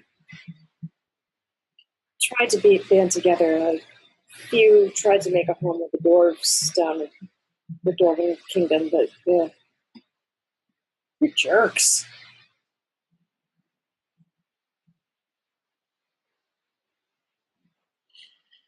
Gragnold and I have been trying to figure out what happened. We're sort of traveling around trying to, I don't know, investigate, I guess. Well, But it's been a little while. I know that the Underdark, different things, entities and things from the Underdark have been seen a lot more recently in the mountains. I think There's, it might be related. And maybe have something to do with some of the Taylor stuff going on, too. Yeah, that's weird. They've been really bloody annoying recently. She kind of, you can see her like getting angry, and you see Cole kind of put a hand over on her shoulder. It's all right. They got mad at us for the name of our tavern, and also got really miffed anytime we mentioned the moon god, the wolf god. It was, there's been a few times I swear that the Palorans have been this close to getting kicked out of the town, but they always seem to get themselves back in line. Do you know what they're doing in the mountains? They keep saying they're hunting down evil. We'll say, from what I've heard, and I think Aggie would know better, but they've actually been doing that to a certain extent. It's still weird. They are, it's lots of undead things, or things that die don't seem to stay that way. And that's been increasing. And these Glorians always seem to know exactly where to go. Strange. Well, we have been seeing our fair share of those undead.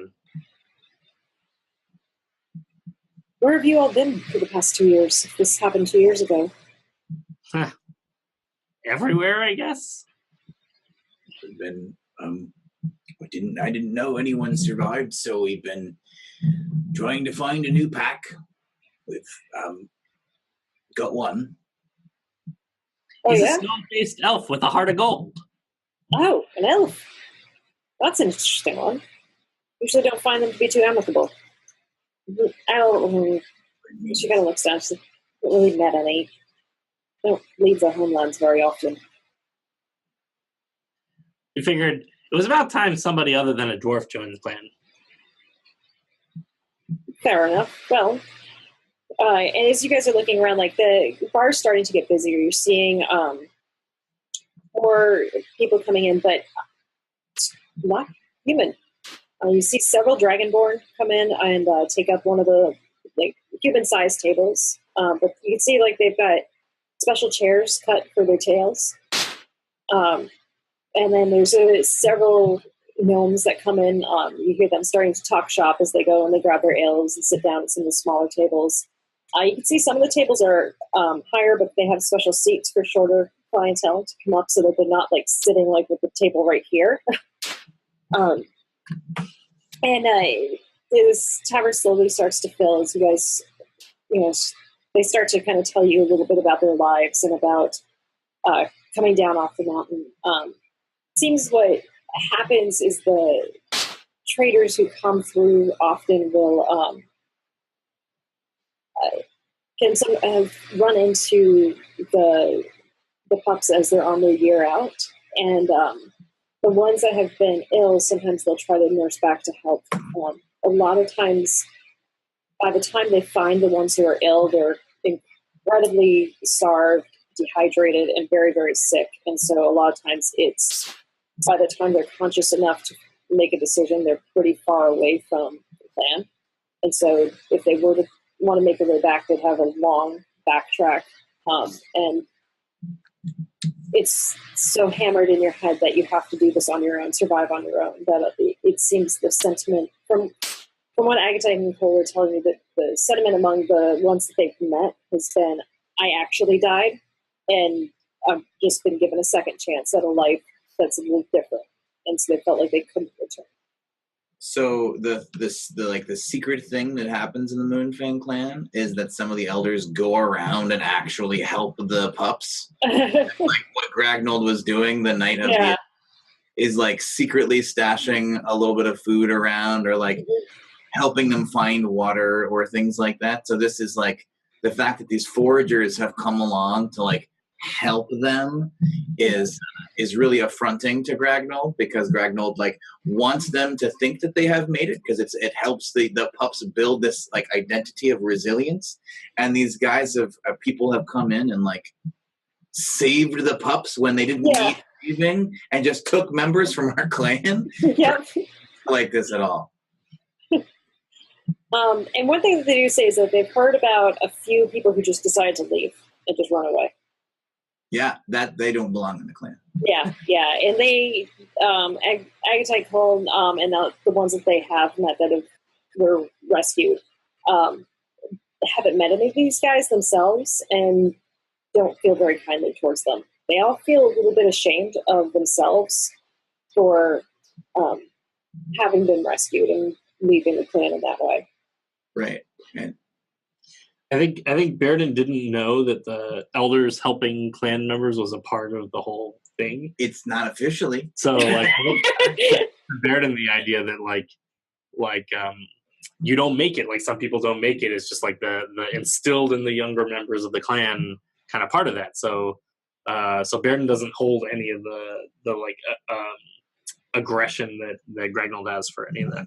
Yeah, Gragnold like wants to get into a bar fight. He doesn't have any way to process any of his emotions right now. He's like, I have alcohol, and there's a bunch of Dragonborn around. Like, all right, You know the Moonfang clan is basically Klingons at this point. sounds all right. It's pretty similar. I'm gonna go pick a fight with a Dragonborn before the Oh my god, yes! All right. Before we cut to that, bar fight. Nothing, no weapon. nothing too bad. All right. We'll come to that in just a moment. Cutscene it. I'll just come back with some bruises. Yeah, you get some good bruises in, and you earn the respect, deepest respect of some of the military guards of the town. You know, I kind of imagine Gragnold going up to someone and saying, I don't know what a jib is, but I don't like the cut of yours. I'm just gonna go up to one of those drink his beer, throw it on the ground, put my The Dragonborn would be like, process my emotions. he's speaking my language. We get into a nice hearty fight. I actually see like Agatai points off as you guys are starting to fight. She kind of directs you towards one of the corners. It seems like one of the corners of the bar is actually designed for just bar fighting. So it's got more of a sandy floor area. No tables around there. And then I'll buy a nail for the guy, whether win or lose. All right. Are they singing dwarven drinking songs at the end, battered and bruised? Most definitely. And actually, I will say this before we cut back to Immeral. Baeridin, as you're sitting there, like everybody, after Gragnold has his fight with the Dragonborn, and go ahead, let's just do 3 rolls. I will say. Just blank rolls, or you want me to add? Add your strength modifier.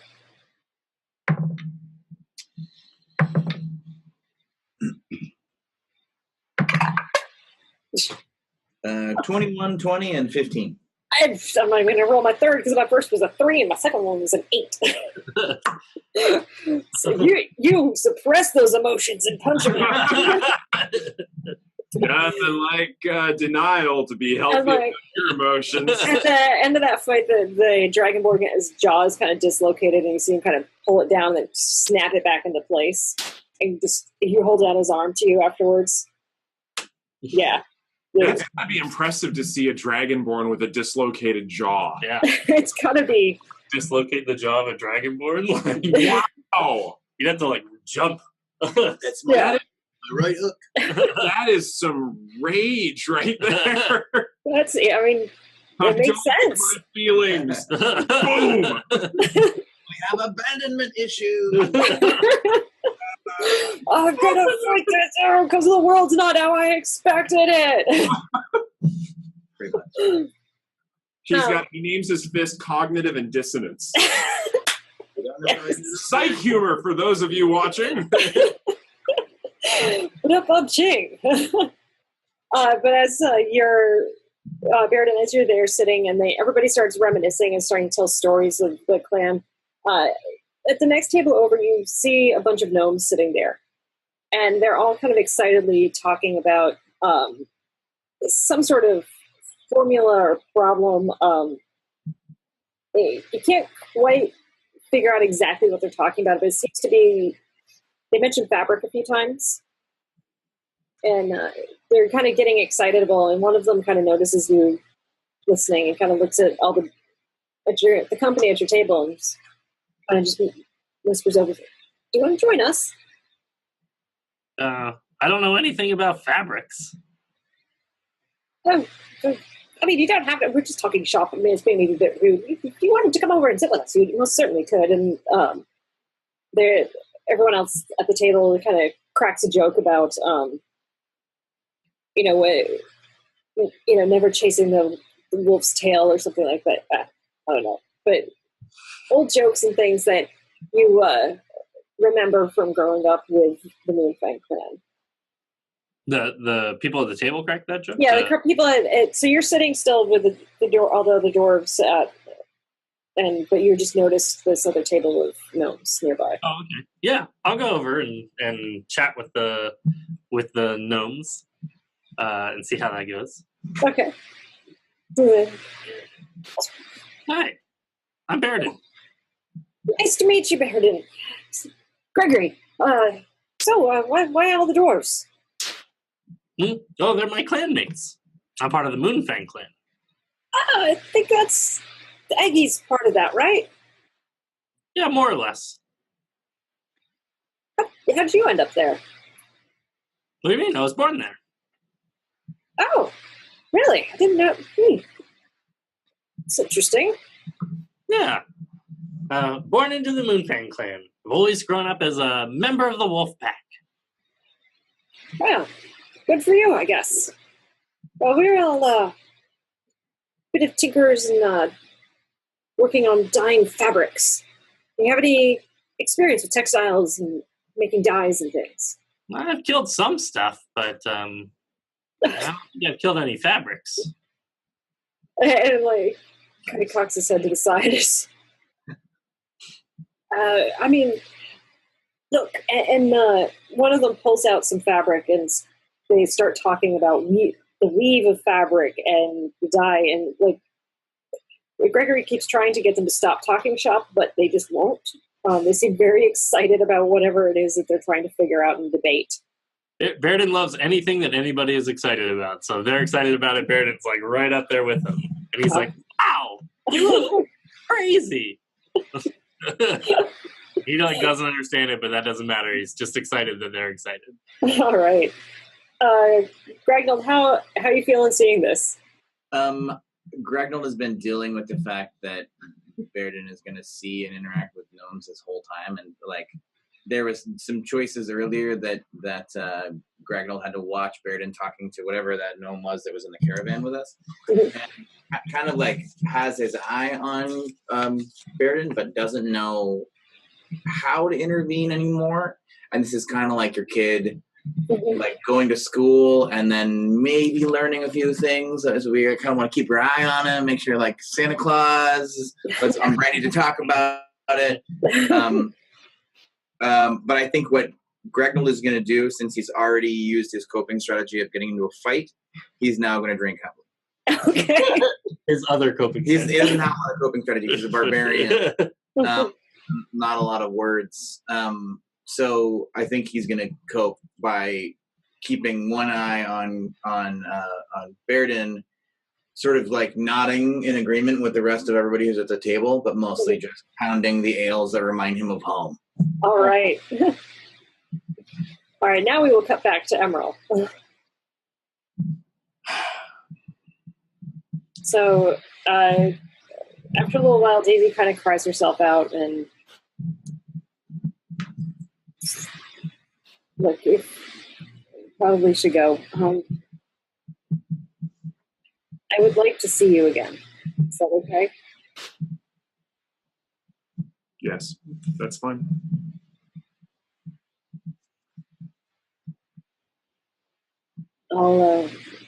It's okay if I come find you. Silently nodding. And she just sits down again. Just kind of. You're not going to just take off again, are you? I don't know what I'm going to do. I said, I know you've got a letter there. I don't know what it says. Just. The only thing I know is I need to read that.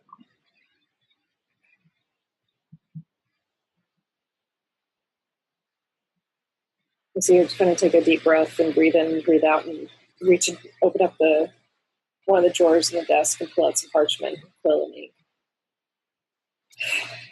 I'm going to let her go right to Miami, so. The sewers were no place to raise a babe.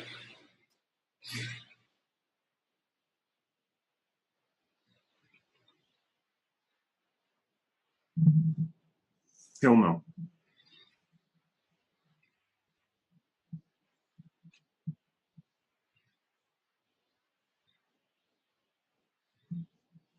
At this point, I take my leave. All right.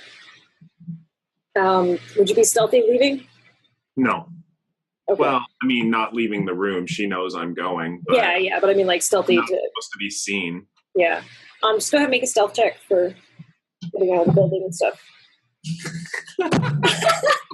Oh, man. You know, just the other day, I was admiring your dice. I was telling They're fickle. somebody from They're fickle. Mom how wonderful your dice are. And I think I'm going to let them know that maybe they... You've seen them. They treat me well. They treat you well until they don't. Did you roll a 1? Yeah. I'm not saying I didn't. All right, so as you're trying to make your way down...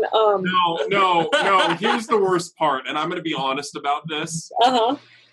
My plan to not be seen by the other people in the dorms was to stealthily go out the window.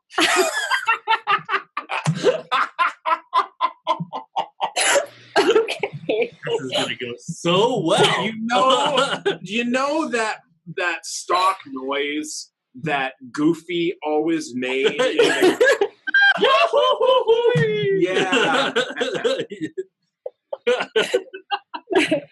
Oh, wait, okay, so... Even, did you ever see that Daffy Duck Robin Hood cartoon where he's swinging from the vine, yoink, and away, and he keeps hitting the tree? Well, I think that's exactly how thank you, I'm M. Sven. So as you go to tumble out, you try to grab on to what seems like a good solid wood ledge to find that it's dry rot, and it just crumbles in your hand and you fall down to the ground of this back alley in a heap. And you see a couple of kids who are sitting there kind of staring at you. But the good news is I land so gracefully. It's like that. Make an acrobatics check to see. I've got slow fall. Oh, that's true, you do. Touch the wall. I may have slipped on the way down, but I land so gracefully. How high was it? Second story. What's Do all that? the kids hold up number signs as you fall? They all kind of just look at you and like... As I stand up?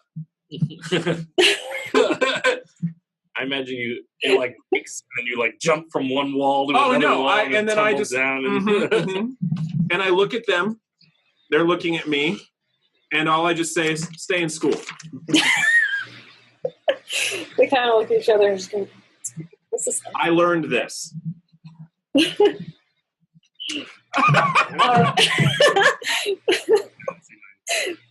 I can't see your numbers. What did? Give him a 4. A 4? Oh my God. Nice. Okay. I'm clearly rattled Yes. by the revelation of the possibility of a letter. that I am now working my way towards Oakleaf. Mhm. And I go up to, what time of day is it? The school's just let out? So they were going, you guys got in probably, it's Well, the like Oakleaf, middle of the afternoon.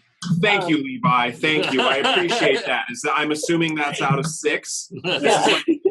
The rules? All right. Yeah, the kids, you would know field trips like this, they would take some afternoons to go to the temples for certain lessons or go to some of the guilds to learn a little bit about different trades before deciding to which route they might want to go on for their apprenticeship. So probably about another hour before the kids get back. Half hour, maybe. It's kind of hard to tell. So I start walking up to I walk up to Oakleaf. All right. You make your way in. There's like a little 4-chamber area with a bell that you can ring for assistance. Ring it.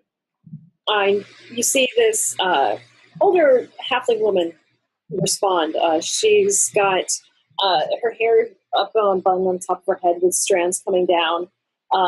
She has on some lipstick that's kind of badly put on, a little bit all over the place. But when you use orc-sized lipstick and you're a halfling, it'll do that. It does. It's very hard. It's very difficult to apply, precision lipstick when you're using the equivalent of a 2-inch brush. Yeah. And so she looks good. You a little older, almost grandmothery, but she goes, "Hello, can I help you?"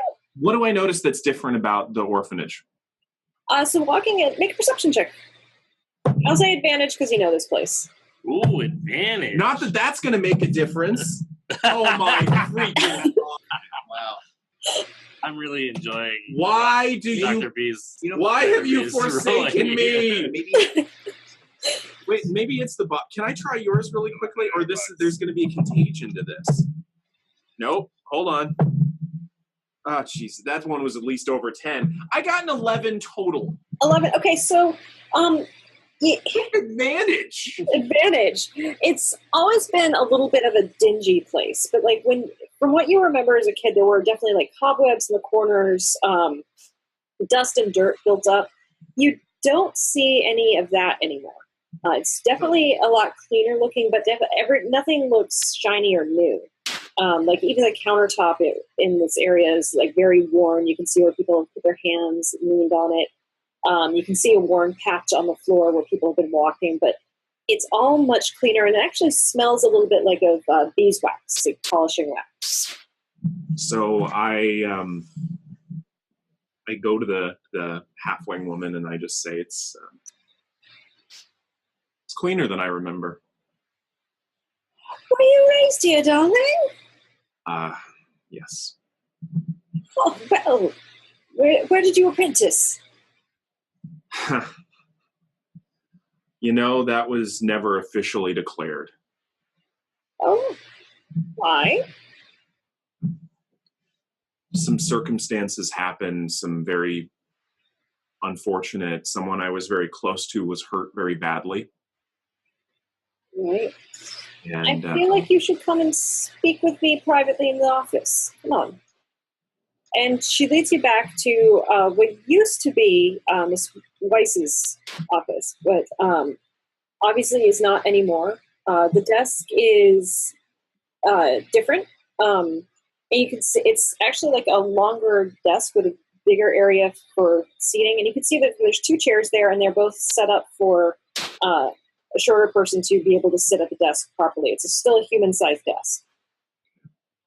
And she kind of props herself up on one side of the desk and opens up a drawer and pulls out a hanky and hands it across to you. I'll just leave it there for right now. But So when were you here? I've been here a good 20 years or so, and I haven't seen you. that's because, you missed me by an additional 40. Oh! Wait, are you that one full elf that they had back in the day? Should have put that together. Noodle's not what it used to be. What are you talking about? If the records are passed on of those you were a runaway. Not exactly what happened, but we'll go with it. Well, you left. That's Were you true. kidnapped? My apprenticeship was a little more esoteric. Interesting. Well, so what brings you back here? I was told that you have a letter. Oh. Yeah. Well, come. She hops down off the chair and starts walking towards a back room. You come into this room and it's an interesting room. It's there's a small bed set up and a crib in another corner and a couple of chairs. Walking, you get into it, and then she pulls a small ring of keys out, and there's like it's not a hidden door, but it's just kind of a built-in wall panel door. So it's a little bit hard to see at first. So she goes and opens it. What's your name again? You didn't give me your name. Sorry, Immeral. Emerald. Miss Playstead, is very nice to meet you. So you are... And she's kind of squinting and then starts feeling around and pulls out a pair of spectacles and puts them on. That one! And she points up to a drawer. Go ahead, you can open it. So I reach up, I open it. All right, and you little catch and you pull it out, and inside is a single sealed letter. And Adam, if you please.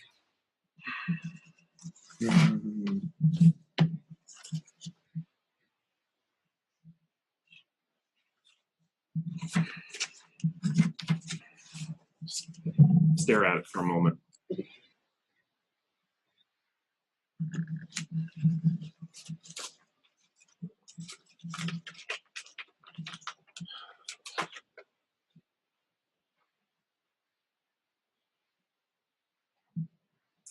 And go ahead and hand the translated one, since it's in Elvish, and you do read Elvish. Nice touch.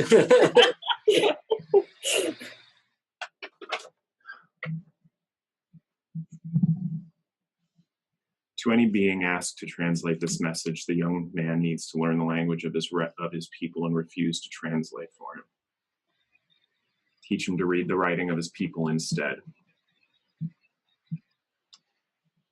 My beloved son, you cannot know how much my heart is breaking. You sit on a cot sleeping from the powerful sleeping potion I had to use to smuggle you out of our homelands.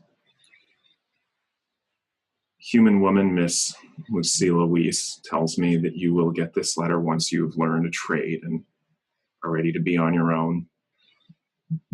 She told me most children want to know who their parents are and why they were left here. I'll do my best to answer both for you. My name is Sana Takeshi. Your father is Thalin Takeshi. We hail from Arwen Vale and the Cacao Woods. Our lives to this point have been simple, helping to guard and preserve the forest and maintain the balance of life. Your birth had been the highlight of both of our lives. You were a quiet and curious child and loved always. Loved, I hope you can believe that.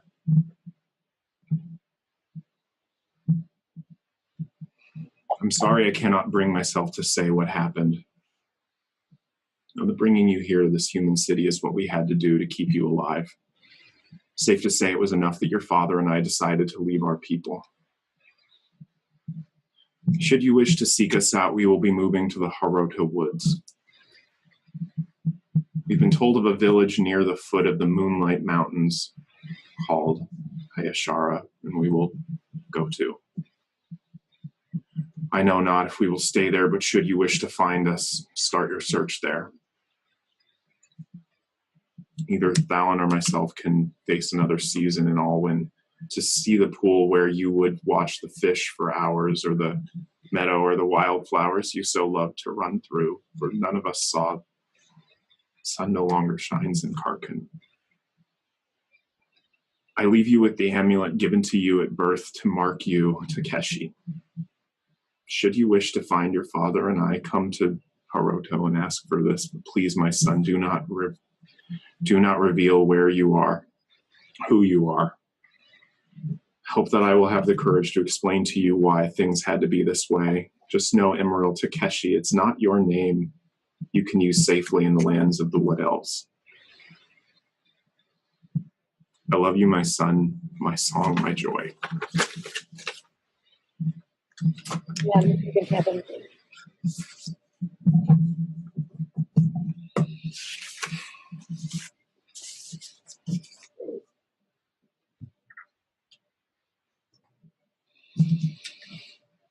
I put it on. Was that the amulet? Mm-hmm. Right. And I walk out of that room. okay, this place I can follow you. And you're all right, dear. Most aren't. I generally will tell people what their parents were like when they left their child here, but sorry, you predate me. Well, I mean, you predate me at this orphanage. Thank you. And I walk out. Okay. I walk in the direction of the Howling Wolf, or whatever the place was called. That's easy enough to find. Your feet just kind of naturally make their way to the area where you know most of the taverns are, and it stands out pretty well. You walk in, and it's striking. You know, how much of a fog is Immeral in right now? Big one. Okay. So walking in, like, you don't really register much that's different about this tavern versus anything else. But you do quickly spot Baeridin excitedly talking with a bunch of gnomes, and Gragnold sitting at a table with some dwarves and kind of swapping stories, and he's drinking heavily. I find whatever is the darkest corner, Okay. and I go sit in it. Can I see Immeral come in? Yeah, you guys would see him come in, and you'd see him just... As soon as he walks in, I'm going to howl of my lungs. And, I'm happy to see him because he's a member of my clan. So I'm going to stand up from the table and go over there and howl, and then grab him by his elven shoulders and shake him and howl and look at his eyes and howl some more. Immeral starts to sob. And then Gragnold's going to start to sob, and then give him a hug and sob as I don't have any coping strategies anymore, and I'm just going to totally give Immeral a hug and howl while I sob. It's very emotional. Just the idea that somebody cares. I've got the exact same thing. I'm losing Baeridin right now. All right, Baeridin, you see your two friends in the corner sobbing and hugging. And be a part of that. And just be the three of us howling in the middle of... Aggie comes over and kind of actually ushers you guys up some stairs into a room eventually. Back to And business. and the house, see, I'll talk to you all later.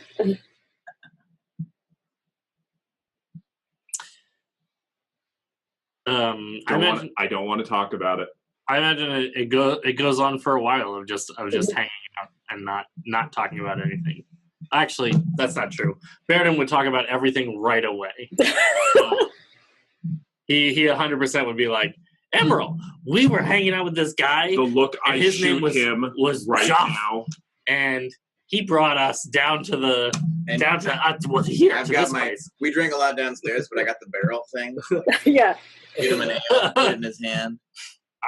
And so we were going.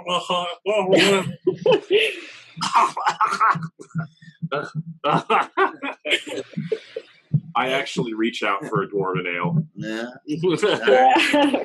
You got legs. I chug it. All right. It still is not great because it hasn't fermented yet, but Does it get me drunk? Go ahead and make a Constitution saving throw. Yes, the dice. It was almost considerably less than 7. You start feeling tipsy right away as soon as you start drinking it. The tingling's how you know it works. Immeral goes downstairs to start a fight. Gragnold's gonna go down there and fight with him. He's sure to cover up his sleeves. All right. Who's the biggest person in the pub? Make a perception check. Oh, now you work for me. 20 modified. All right. First one of these you've seen in a while. There is a half-orc sitting amongst all of the Dragonborn guards. Sort of wearing the library of the city. He's got an ale, kind of just nodding with whatever they're talking about. I'm gonna hit Immeral on the shoulder. He's the one. There he is.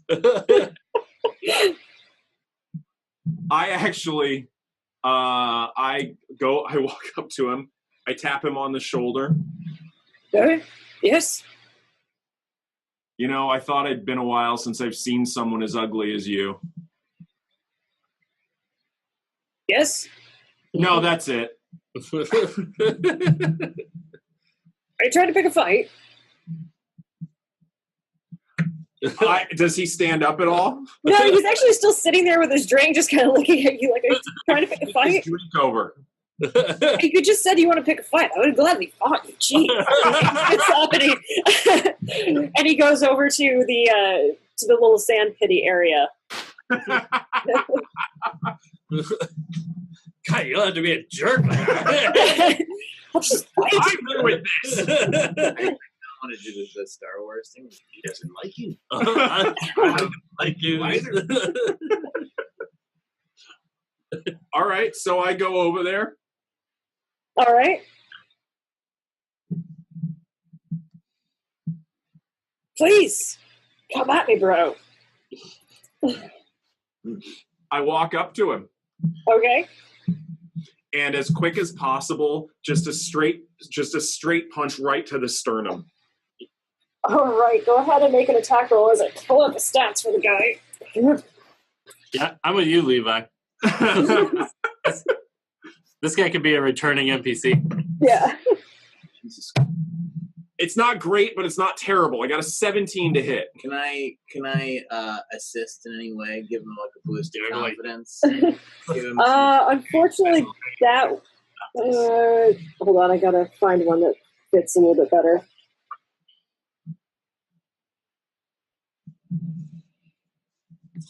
Oh yeah, we'll do that one. No, that's too close. Dang it, I can't find one that's a good. Aha! There we go. What'd you say? 16? 17. 17. That unfortunately misses. Okay, and then as he's distracted, I go for the follow-up. All right, go for it. And you know what? I'm angry. Flurry of blows. Go for it. That's a 21. 21 will hit. Okay, and that one, after I just straight punch to the sternum, I jump, spin, heel kick to the jaw. All right. And that one does 8 damage. All right. Now for my 2 bonus attacks. Okay. As I assume that one knocks him off guard. You smudged him in the jaw, right? With that one? Oh, yeah. Spinning heel kick. He kind of licks it. You see a little bit of blood on his lip. He's like, nods with respect. And as I drop, I continue the spin and go for the knee. All right, go for it. And that will be a miss because that's a 10. 10, yeah. But there's another foot coming. All right. Which is a 27. That hits. For 11 damage. 11, all right. He kind of looks at you, nods with respect. To the knee.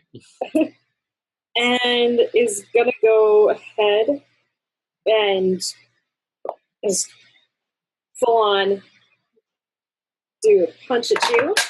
You have gloves on? He's got fighting gloves. Rolling up his sleeves. Oh, my sleeves aren't rolled up. I No, I think the I don't want him to know what he's fighting. put on punching gloves. 18. That's really committed. Oh, come on. That's just hits. Sorry.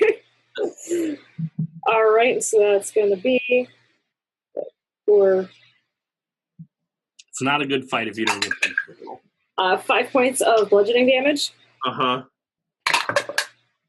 That's going to miss with 9. Okay. And then a 25, I believe, will hit. That would hit a gold dragon. With another 5 points of bludgeoning damage. You really As did. he just kind of comes in and just straight is socking at you with his fists. Okay. And I'm assuming it's my turn again. Yes, it's your turn again. Okay. So as he gets me with the third one, but as he punches again, I go around the inside, and you know what? I'm just going pure raw at this point. Headbutt. All right, go for it. Oh, gee. Unfortunately, he's taller than me, so it's really like I'm hugging his chest. You come in and like he actually just palms your forehead. You are apparently pretty Kind of. Just like that. All right, he palms my forehead. Mhm. Okay. This one's I'm probably gonna have to roll acrobatics on this one, but from there, I actually try and flip kick him to the jaw. Yeah, roll acrobatics. That's a 16 on my acrobatics. All right, I'll say you can now roll your attack. That's a 21 to hit. That will hit. I flip kick him, and once again, flurry of blows, but that flip kick was for 7 damage. 7 damage. All right. Does it knock him off guard at all? Mhm. 9. This is 16. No. Okay, as I land, I'm pogoing back with the flying headbutt.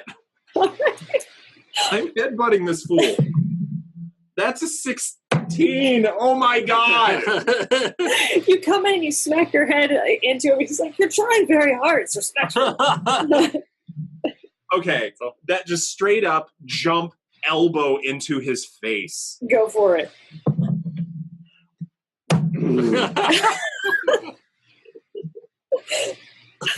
I'm gonna lean over to Baeridin and say, "Should I help?" I think he's doing great. I Punching him in the face. He's good. drink a lot of Allow me. It's going to be a 19.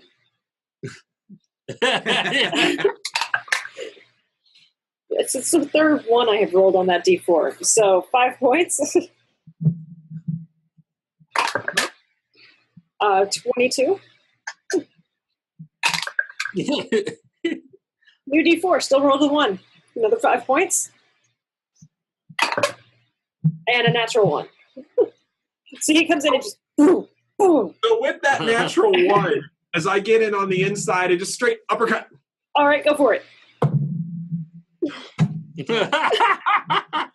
Do you want my dice? No, contaminate it.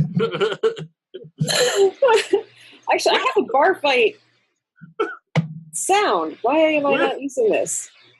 And then I follow that up with I try and bring the fist down. All right. I'm flailing. And I'm getting so angry at this point. I step back and I do a step sidekick into the chest. And that does not hit at all. And I don't follow that up at all. I like this better and better. It's so much more like Immeral is just flailing against whatever. Yeah, like at this point, like this guy he puts his arms out on the side of you. He's like, "You are too drunk to be fighting with me. This is not advisable." Get him, Immeral! Hug him again! Immeral is so drunk. So enraged. Young man. I'm gonna go there. And he kind of looks over. He's like, "Who's with this guy? You got to talk about us picking fights you can't win." I got him. It's over. It's not over. It's not over. I'm not so think as you drunk I am. Bring it. Look, I'll spar with you owe me a drink, and I'll buy you one in return. Come on. I'll buy him a beer. Come on, you toothless bastard. I'm gonna walk him roll out of there. Get him. Your mother was a dwarven barmaid. It's human, but all right. That green-skinned bastard. Right. I'll What are your shit tricks? for you. I'll shit. Let me go. Let me at me. I think Baeridin I actually try and grapple my way out of this. holding on to you. That's with acrobatics or what? It's a contested strength, so athletics versus athletics. Then it's less than I rolled. I got a 13. I got a 6.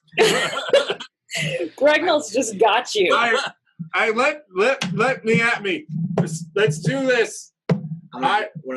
Your drink. You hear Dawn's voice in your head, Gragnold, going, hey, he needs to sleep or something. I think he does. I'm actually trying to swing my shoulders at this point. Oh, he's embarrassing, Gragnold. He's embarrassing himself. I think he will not be happy about this later. Gust of wind. I'm just gonna pick him up over my shoulder and fireman carry him. All right, you carry him up to the road. I actually wave my shoulders and somebody's drink explodes. It's an elemental attunement thing. You're elementally attuned. It's you. No, bring me back. Bring me back. I'm fighting. You're good. Immeral, actually, make a wisdom saving throw. You're gonna fight real good. Okay, a 20.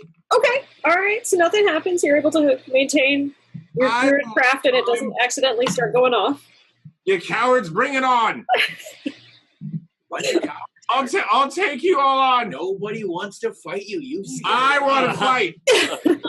You fought everyone. I fought one person thing. You beat him. Toothless bastard. You beat him so good. He's drinking his. Oh, wipe the grin off my face. Mock him, will I? So you guys end up back in your room. What you guys notice in the room too is you actually have a really nice room. It's a central little sitting room, and then there's 2 bed chambers off to the side. One of them has smaller sized beds, and the other one has more standard human sized beds. I will take Immeral's shoes off. What pack numbers do? I'm still picking. The universal symbol of you will not be messed with. No. Those are my shoes. They belong to me. I earned them. Right here by your bed. No, I earned them. I will keep them on. And I look at. Do you see this? Do you see this eye? This eye is serious. That's the serious eye. This is a serious eye. I am serious. I am going to go fight him. I am going to win. I am serious. All right. Eventually, Immeral, you succumb to the drink and pass out. Gragnold and Baeridin, would you guys do anything else for the night, or? Well, I would have bought that half-orcus drink. Okay. I don't think I would have apologized for Immeral. Baeridin would have instead excitedly talked about the fight, tried to blow for blow back to the guy. He will excitedly hear it and swap fight stories with you. And end up hanging out with him for another 15 minutes or something. All right. You do learn his name is Rick. Rick! It's not it's the name I go by. I have an Orcish name, but nobody can pronounce it, so I go by Rick. Seems to work. You seem like a good guy, Rick. Trying to do my best. People judge you for being a half-orc. Just thinking, you Like, I like fighting. Don't get me wrong. Like, I don't mind fighting your friend there. Obviously, he couldn't handle himself, but like, I feel like they have to pick the fight. Like, if people just ask, just come up like, "Would you like to fight?" Yes, I would love to fight because I love fighting. But that's why I'm in the guard. I get to fight people for a living. I know exactly what you mean. People are always picking fights with me. They're all like, "You're so big, I'm gonna fight you," like all the time. I can imagine. Well, I'm gonna go back with my friends and take care of yourself there, you little gnomish guy. Yeah, you have a good time, Rick. All right. He walks back over to the table with the dragonborn. And then Baeridin's going to go back upstairs and hear the confrontation that Gragnold is having with Immeral about shoes. I will not be defeated.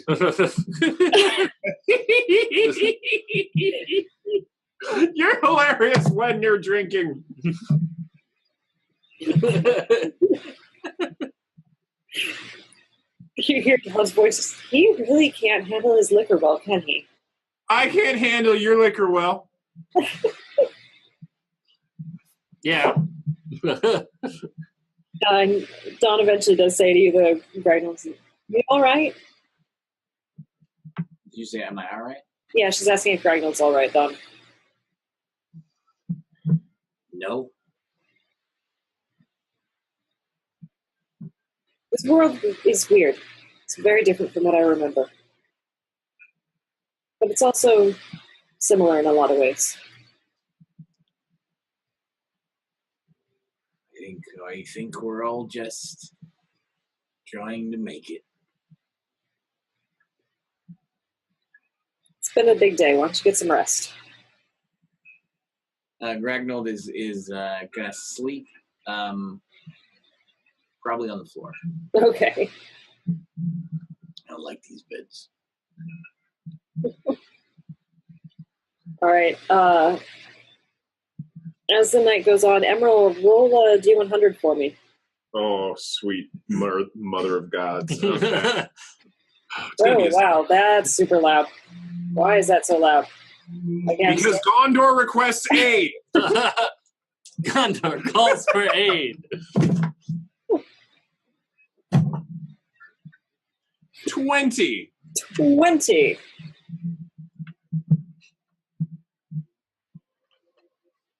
As you eventually, the alcohol starts to leave your system and you move more into a meditation.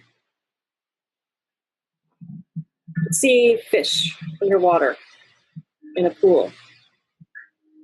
And you feel sunlight beating down on your head, looking up to a canopy of leaves.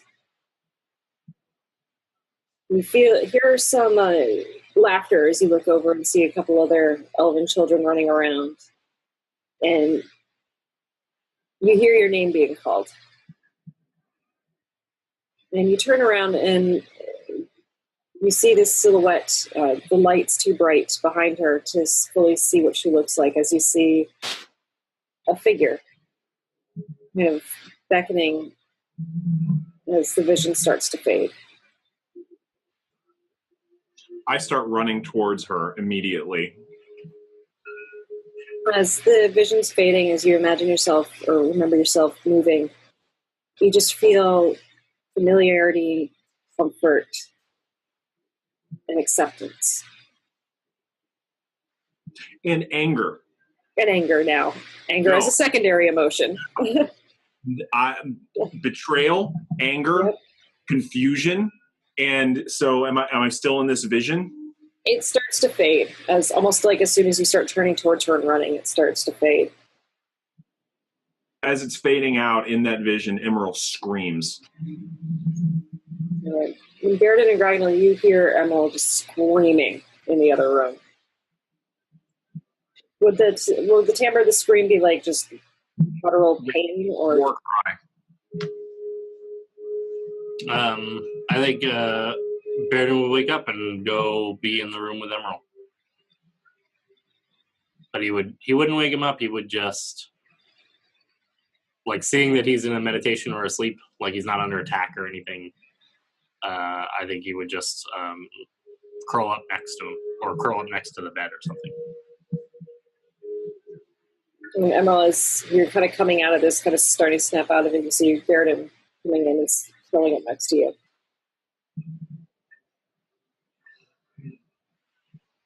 I turn to him and I sit up and I just start to sob. And Baeridin just holds out his arms and gives him a big hug.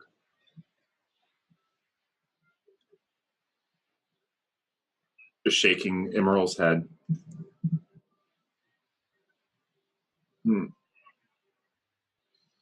What Gragnold be doing? I think Gragnold knows the experience of crying out to the void in the middle of the night, and will sees the Baeridin, goes in there and stays out. Okay. And I tell to Baeridin, they left me. They left me. They left me. They left me. But we won't. That's what a clan does. They stick together. Immeral hugs Baeridin hard. And Baeridin returns the hug and just holds on. We'll be right here. We always are.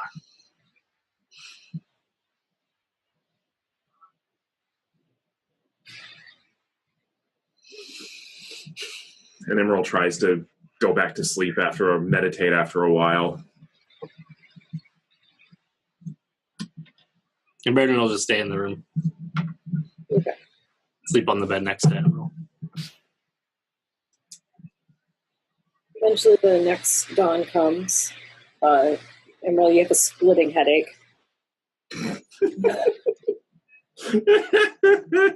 Like the sun's just too bright.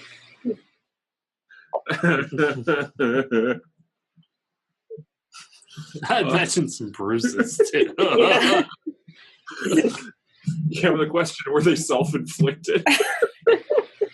About it. It's you feel a little sore from where. Did Gragnold carry you up the stairs? Were you yelling about shoes? Oh my god. Oh man. I walk my way down the stairs hoping to not see the orc.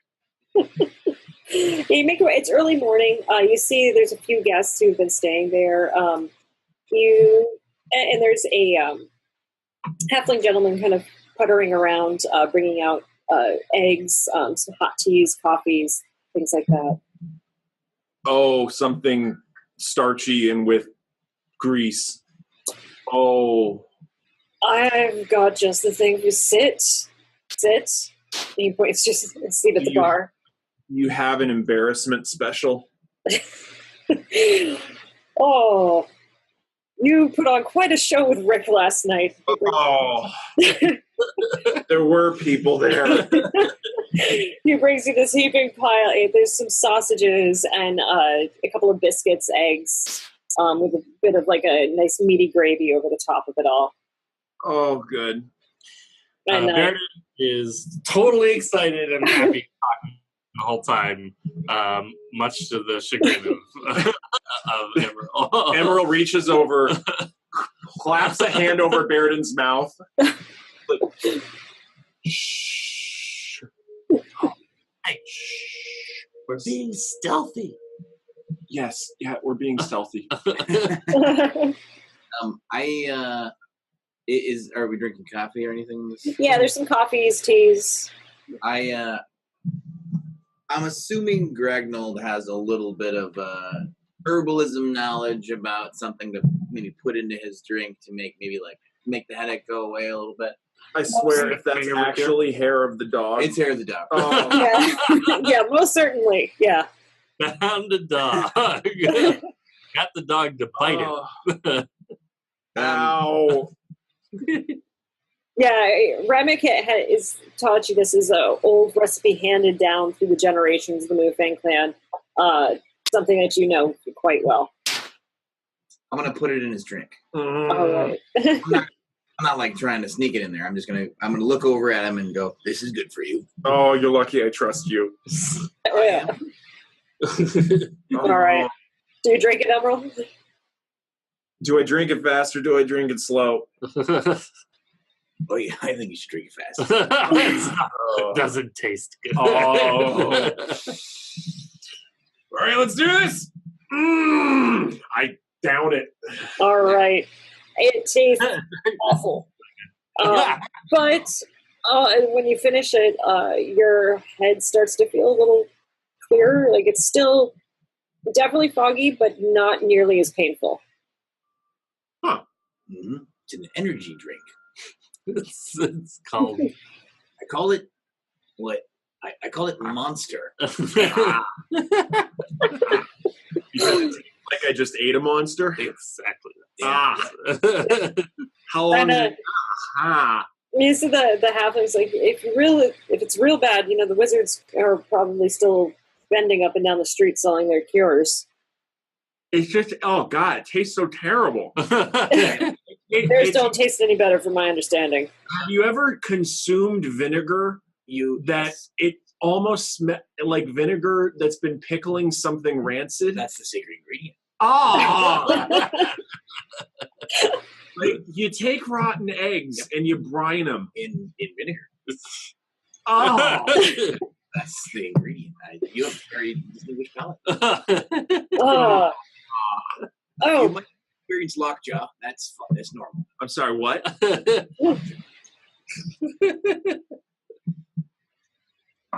You won't have a headache anymore.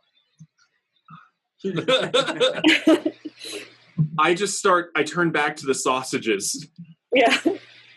Start eating your breakfast. As you do the, because your name's Immeral?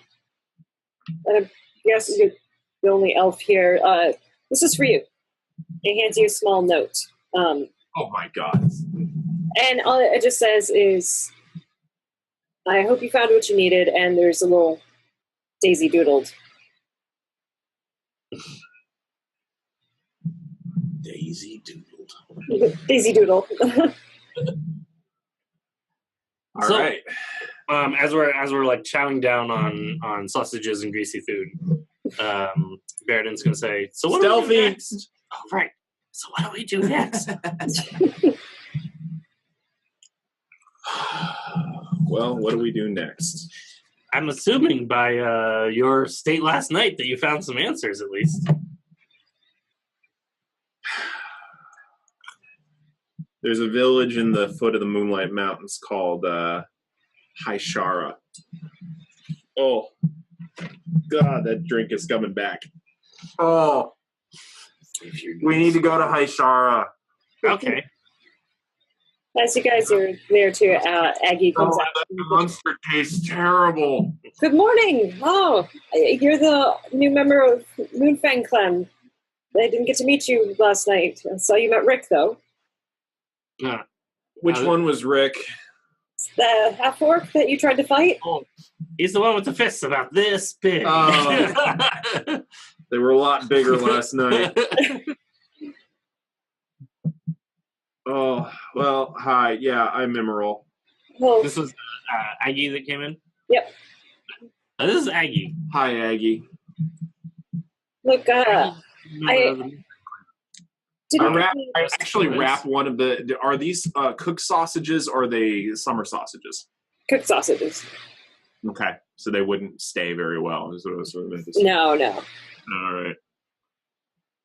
No, one of the things that does strike you as you're eating a breakfast and your head starts to clear a little bit is very fresh ingredients, more so than you've had in other places. All right, this is delicious. I don't know what you did with it, but this is delicious. Benefits to living in Tradetown. In that thing!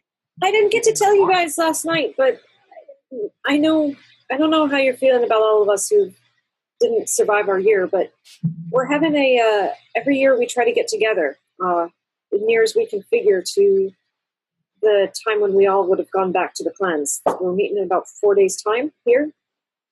If you wanted to meet the others, unless you're in a rush to leave.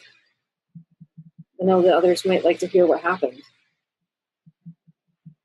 It's a good idea, Gragnold. I suppose we should. You know, we never really had much of a wake. I suppose there's still more to be done. You stay then. Now I suppose there's no rush leaving town. We'll stay. Stay for a couple of days. Maybe you can catch up with your girlfriend. I don't think they're boyfriend and girlfriend anymore. Oh. I think that was like 60 years ago. Maybe you can catch up with your ex-wife. Whoa. So that's with a quickness they haven't seen they haven't seen in a long time. A hand just shoots out and covers his mouth. And it's nonchalant from Immeral's part as Immeral just keeps eating the sausage and doesn't even look. I go ahead and just make a. It blocks Baeridin from putting a sausage in his mouth. Just make an unarmed attack roll. Jesus. Okay, well, it's only a 14. That beats mine. Alright, so it's enough. Like you do clamp the hand over Baeridin's mouth, but you do quickly feel a sausage mash into the back of your hand. We're not talking about this. Mm-hmm. Release the hand. Fine. But we should stick around for the wake. Or whatever. We'll stick around for the Moonfang clan business. We go shopping. Immeral, do you know all the good shops? When I was here, I was poor. Oh, that's a no. I know which shops I couldn't afford. Ah, let's go to those. Gragnold holds out a bag that says it has a number on the side. We keep writing on the side of the 743 on it. I might be rich. And Emerald, remember too, you did promise to go and see Jeremy today. Yes, we'll go see Jeremy. Oh, Crispy. Yeah. Yay, shopping day! Uh, I have no idea how much money I have. I don't either. I do. I have it on my other sheet. I've got approximately 2,200 gold. Shoot. I don't have a rich lifestyle. I'm a monk. Yeah. Fair enough. Lifestyle, I don't comprehend numbers very well. Which is why you don't have more money. You keep giving more of it away. As you guys treat your hangovers, eat a very delicious breakfast. It's kind of as people are coming down into the inn, you're noticing a very wide variety of foods. You just see more, again, striking that there are no humans in here. Dragonborns, gnomes and dwarves, certainly halflings as well, but absolutely no humans in this place. When Aggie comes out, she's like, "Do you be in the bathhouses or anything?"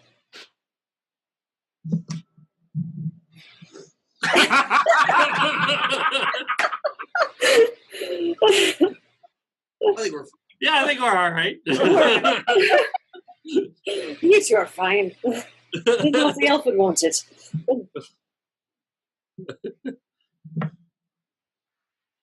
I'm fine. Right, Char. Well, I got some work to do. It takes a lot to run this place.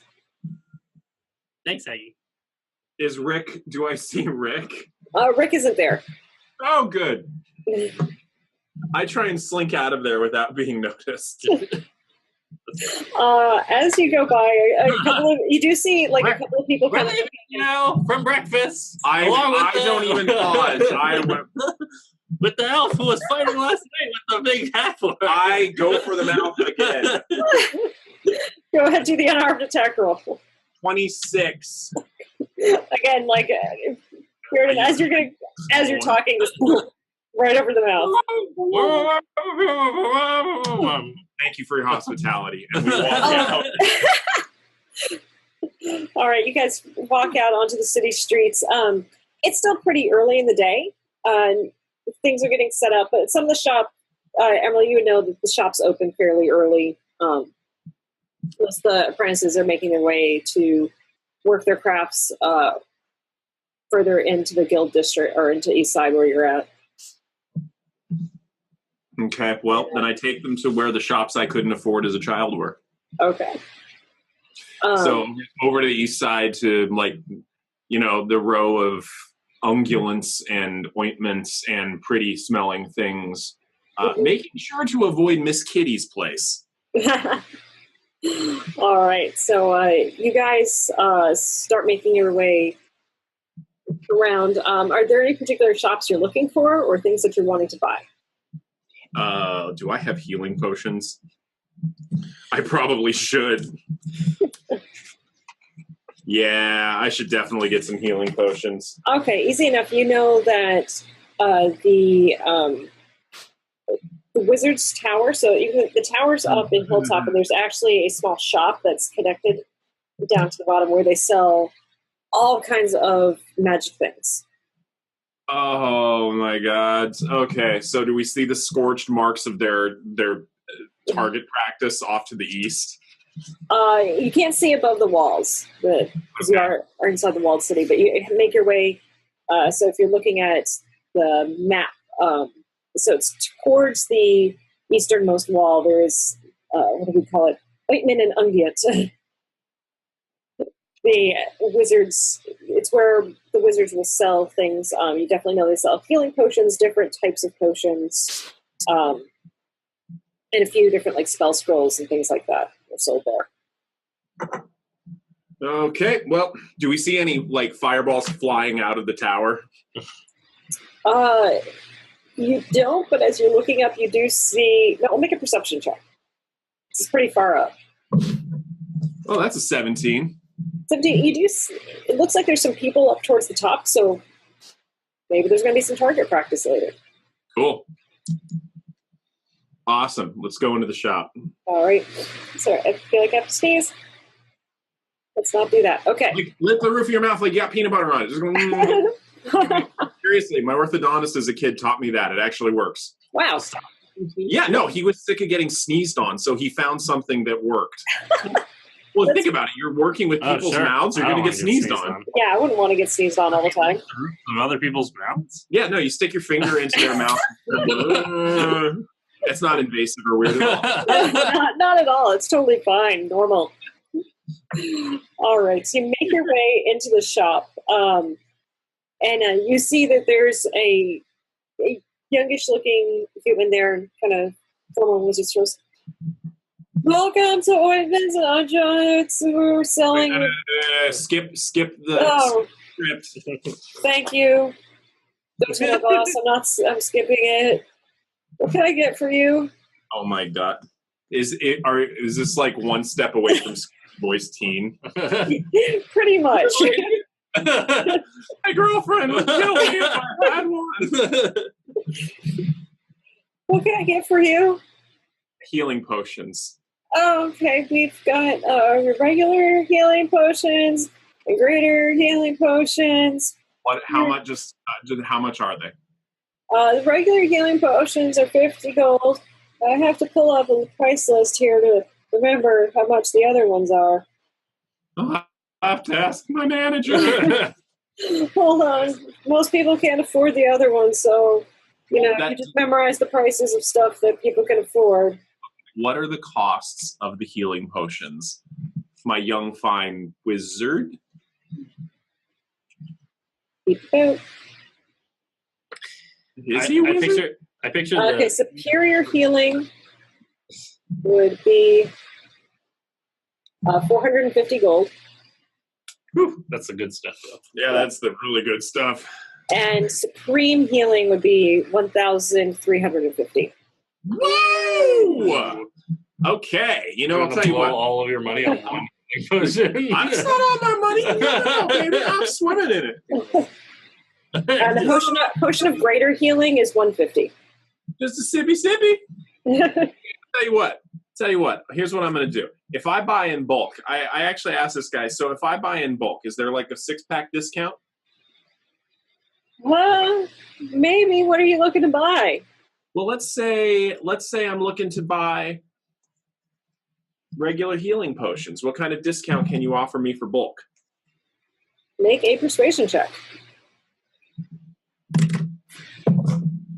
19. 5. If you buy 5, we'll give you the 6 for free. Oh, okay. I can do that for regular healing potions. Okay, well, what about for any of the upper tier healing potions? What kind of Oh, discount? those, I don't know how much of a discount I could give on those. Probably like the potions of greater healing. I could probably knock 100 gold off the last. No, yeah, 100 gold off the last one if you were to buy Let's say 5. I buy a 4-pack. I get a carrier of 4. You've got, those little paper things that they sell in. Yeah, we sell our hangover cures in these. No, exactly. So let's say I get a 4-pack of the greater healing potions. What kind of discount can you offer me? I can take 25 off. Each? That's really generous No, of you. total. I heard. Did you guys hear each? I definitely heard. I heard someone say that. Boy, if you're giving me false prices, then I am going to have to talk to your manager. And I'm sure he's a wizard, right? You don't want him to talk to your manager. Oh no. Well, I mean, I don't think he would like that I'm giving a discount, so I guess no discount at all then, right? How did that happen that you were being so generous and then so stingy? You threatened me. I didn't. Did I threaten you? I'm talk to my boss. I don't like that. You have such a poor relationship with the gentleman who's teaching you this that you consider talking to him a threat? He was going to offer such a great review to your boss for all the wonderful deals that you were giving.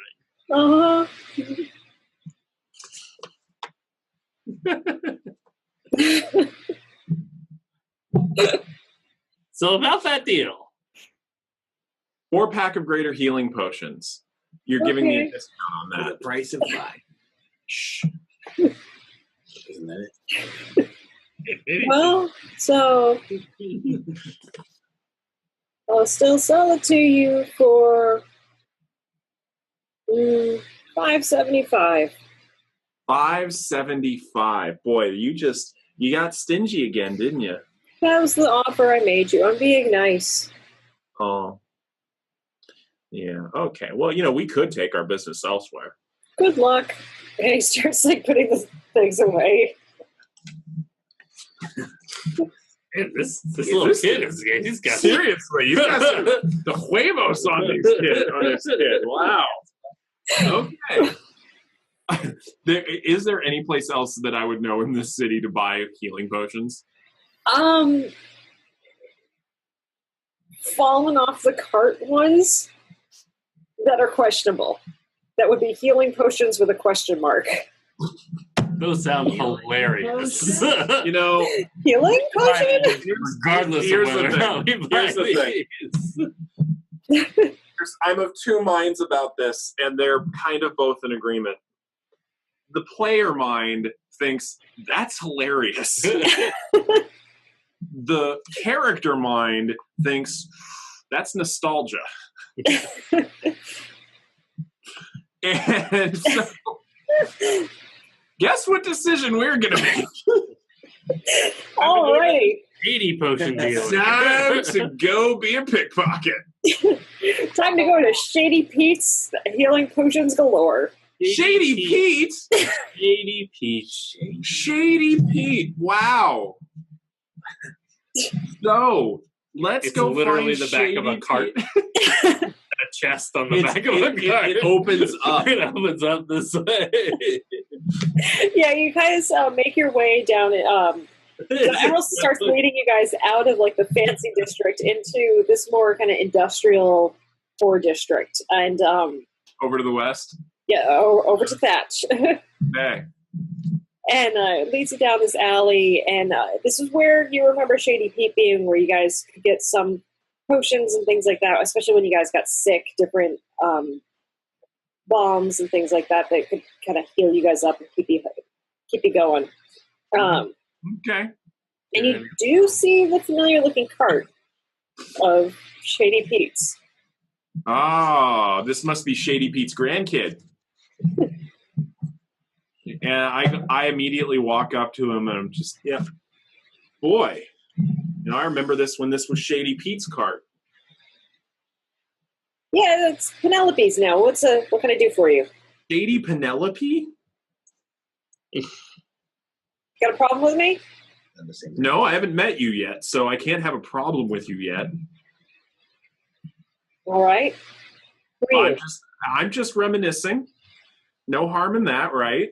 Well, I'm not doing anything, but on Toad here, I'm just standing around, minding my own business, trying to make sure that...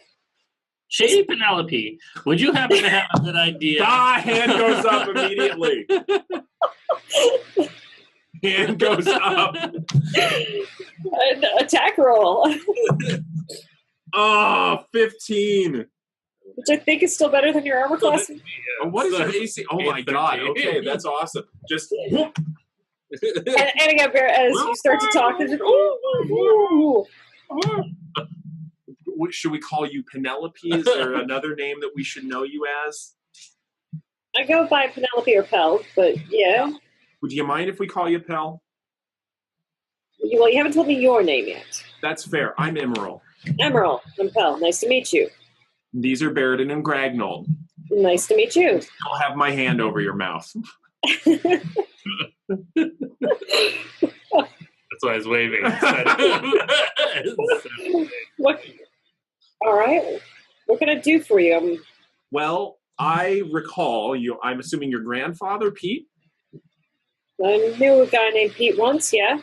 You knew a guy named Pete once, so about 60 years ago. That was well before I was born. I imagine it was Penn, but Pell. Sorry, Pell. My apologies, Pell. I imagine that you knew this gentleman at some point. Well, I used to do business with this gentleman. Right. And I'm hoping maybe you know of someone else I could do business with. There's a lot of places in town. Depends on what kind of business you wanted to do. I need to find some potions, and I just don't want to pay the price that the wizards are asking. Well, say no more. She got on the side of this cart, and the side pops down, and you see different little vials, potions. So it's healing you want? Healing. Maybe something greater? 3 potions. Healing, and I believe she picks up one that's bigger. I believe this one's a greater. Okay. Any guarantees? Who are you going to bring a complaint to? You are his granddaughter. Okay. These won't kill you. Perfect. And she kind of looks through and she picks up another one. This one might. Ooh. Don't know. We don't do that. What's your most interesting potion? Oh. Ooh. Let me see. I warn you, I have a lot of money. You see her eyes kind of get big, and it's like she realizes, she kind of like gives you guys another look over. Hell. Kind of leans back. It goes, Nope, hell. I have a potion of wonder. Potion of wonder? No, Pell. I wonder what it could be. Oh, Pell. He has no concept of money. Wait. How much is it? He has 10 gold pieces on him. He thinks it's a lot. It's 25 gold. I'll take it. I'm buying it first. You only have 10. I'll give you 30. Oh, I have 2. Only They'll 2. give you 25. They'll give you 45 for the 2 of them. I'll take it. Them. 25 each. $27.50 for each. I will hand her the bag. No! I go to grab the bag. This ought to do it. I go to swipe the bag. She counts out. Actually, when she grabs it, but you see her count out exactly 50 gold and hands it back. Huh. Maybe you're not his granddaughter. And she just kind of gives you this look. You wanted the healing potions. Yes. How much are they? Are you buying me out, or are you going to just buy one? How many do you have again? 3 of the regular one. I think that's a greater. It's a bigger one. Yeah, let's take the lot. All right. Now the wizards are giving me 45 apiece for the regular and. It's one at night, not last night. That kid was so gullible. No, he's not. He's shrewd as can be. He's an asshole. Man, she's got you. Out of character. But now I'm going to say, man, she's got you. Oh. I'll give you the floor for 120. Done. And so you have 3 potions of healing, ? And 1 potion of greater healing, ? I like to think that they're like just slightly different, like a lotion of peeling. That's my skin. And Baeridin and Gragnold, you each have a potion of wonder. Cool. Is it also ? No, I will just go ahead and tell you. Adam, you have the deck of wonder, right? Yes. It's in the other room. All right. You will shuffle the deck and draw 1 card when you take that potion. You can go get it. I'm getting it right now. Deck of wonder or deck of many things? Deck of wonder. Oh, I don't know that one. Oh, it's great. I got one at PAX East. What? I was grabbing it. What's the deck of wonder? How did I not notice this at PAX East? Because you were so busy. You were so busy. You were running around everywhere. Like, God, I actually was only on the main floor for a combined total of 90 minutes, and like 45 of it was an interview. Wow. The whole weekend. You were I think the funnest part of the floor was when I was walking around randomly and just walked by and walked into Adam and Adam. We all were walking together. Yeah, it was just a random happenstance at a con with 90,000 people or something. Yeah. 10,000 people. It's super nuts. Oh my God! It's just super fun. I have to get one of those. Yeah. As you can see, it says Deck of Wonders, a cool black and white box. I have It's to best get you one can of see those. with my terrible lighting. It's the coolest thing ever. You should totally get one. If you're at con or something. Yeah, they're super fun. Effects. It's like a big thick deck full of random effects. It's awesome. The person might be at West selling them. It's true. That's totally possible. I'm going to be looking for It's it. from Gemhammer and Sons Gaming. Okay. Hammer and Sons. Deck of Wonder. Yeah. Oh my God, I'm looking that up. That's amazing. Some examples. You vomit gold dust until your next turn. People who don't already know you will see you as a donkey in a top hat for 7 hours. This is like the Grog of Substantial Whimsy, but kind of better. Yeah. Most of them are good. Most of them are good Or or really interesting. silly. Yeah, they're mostly silly, I think. I used it in a group and had one player teleport 3 miles away. Yeah. I used it in a group and had Hammer and Sons Gaming. and had a every bird within a 10-mile radius exploded. and then came back to work. Oh my God. Yeah, and the game I play, and my character found a wand of wonder, and it turned her blue for 3 days. Perfect. Yeah, she's a silver dragonborn, so now she's a blue dragonborn. So I will 100% use that potion the first instance that I have that I can. That's awesome. All right, well, and with that being our time, we'll go ahead and wrap it up. If you guys do have other shopping stuff you want to do, let me know. I'll try to make sure. Yeah, I'm going to order this Deck of Wonder. The real life shopping. Gragnold is looking for a sword. Oh. He's looking for a sword named Dusk. Oh, you can be from dusk till dawn. Dawn. Oh my God. You can beat people, and you could even beat people from dawn to dusk. Yeah. Yep. It's a That whole sounds thing. I wanna go amazing. for. Okay. I love that. I'm going to try to figure out a way to make that happen.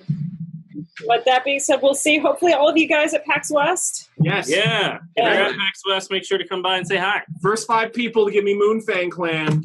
Moonfang! You get a pin. All right. Well, thank you everybody for tuning in and watching with us, and we'll be back in a couple weeks. All right. Thank you so much, everyone. Thank you guys. Bye.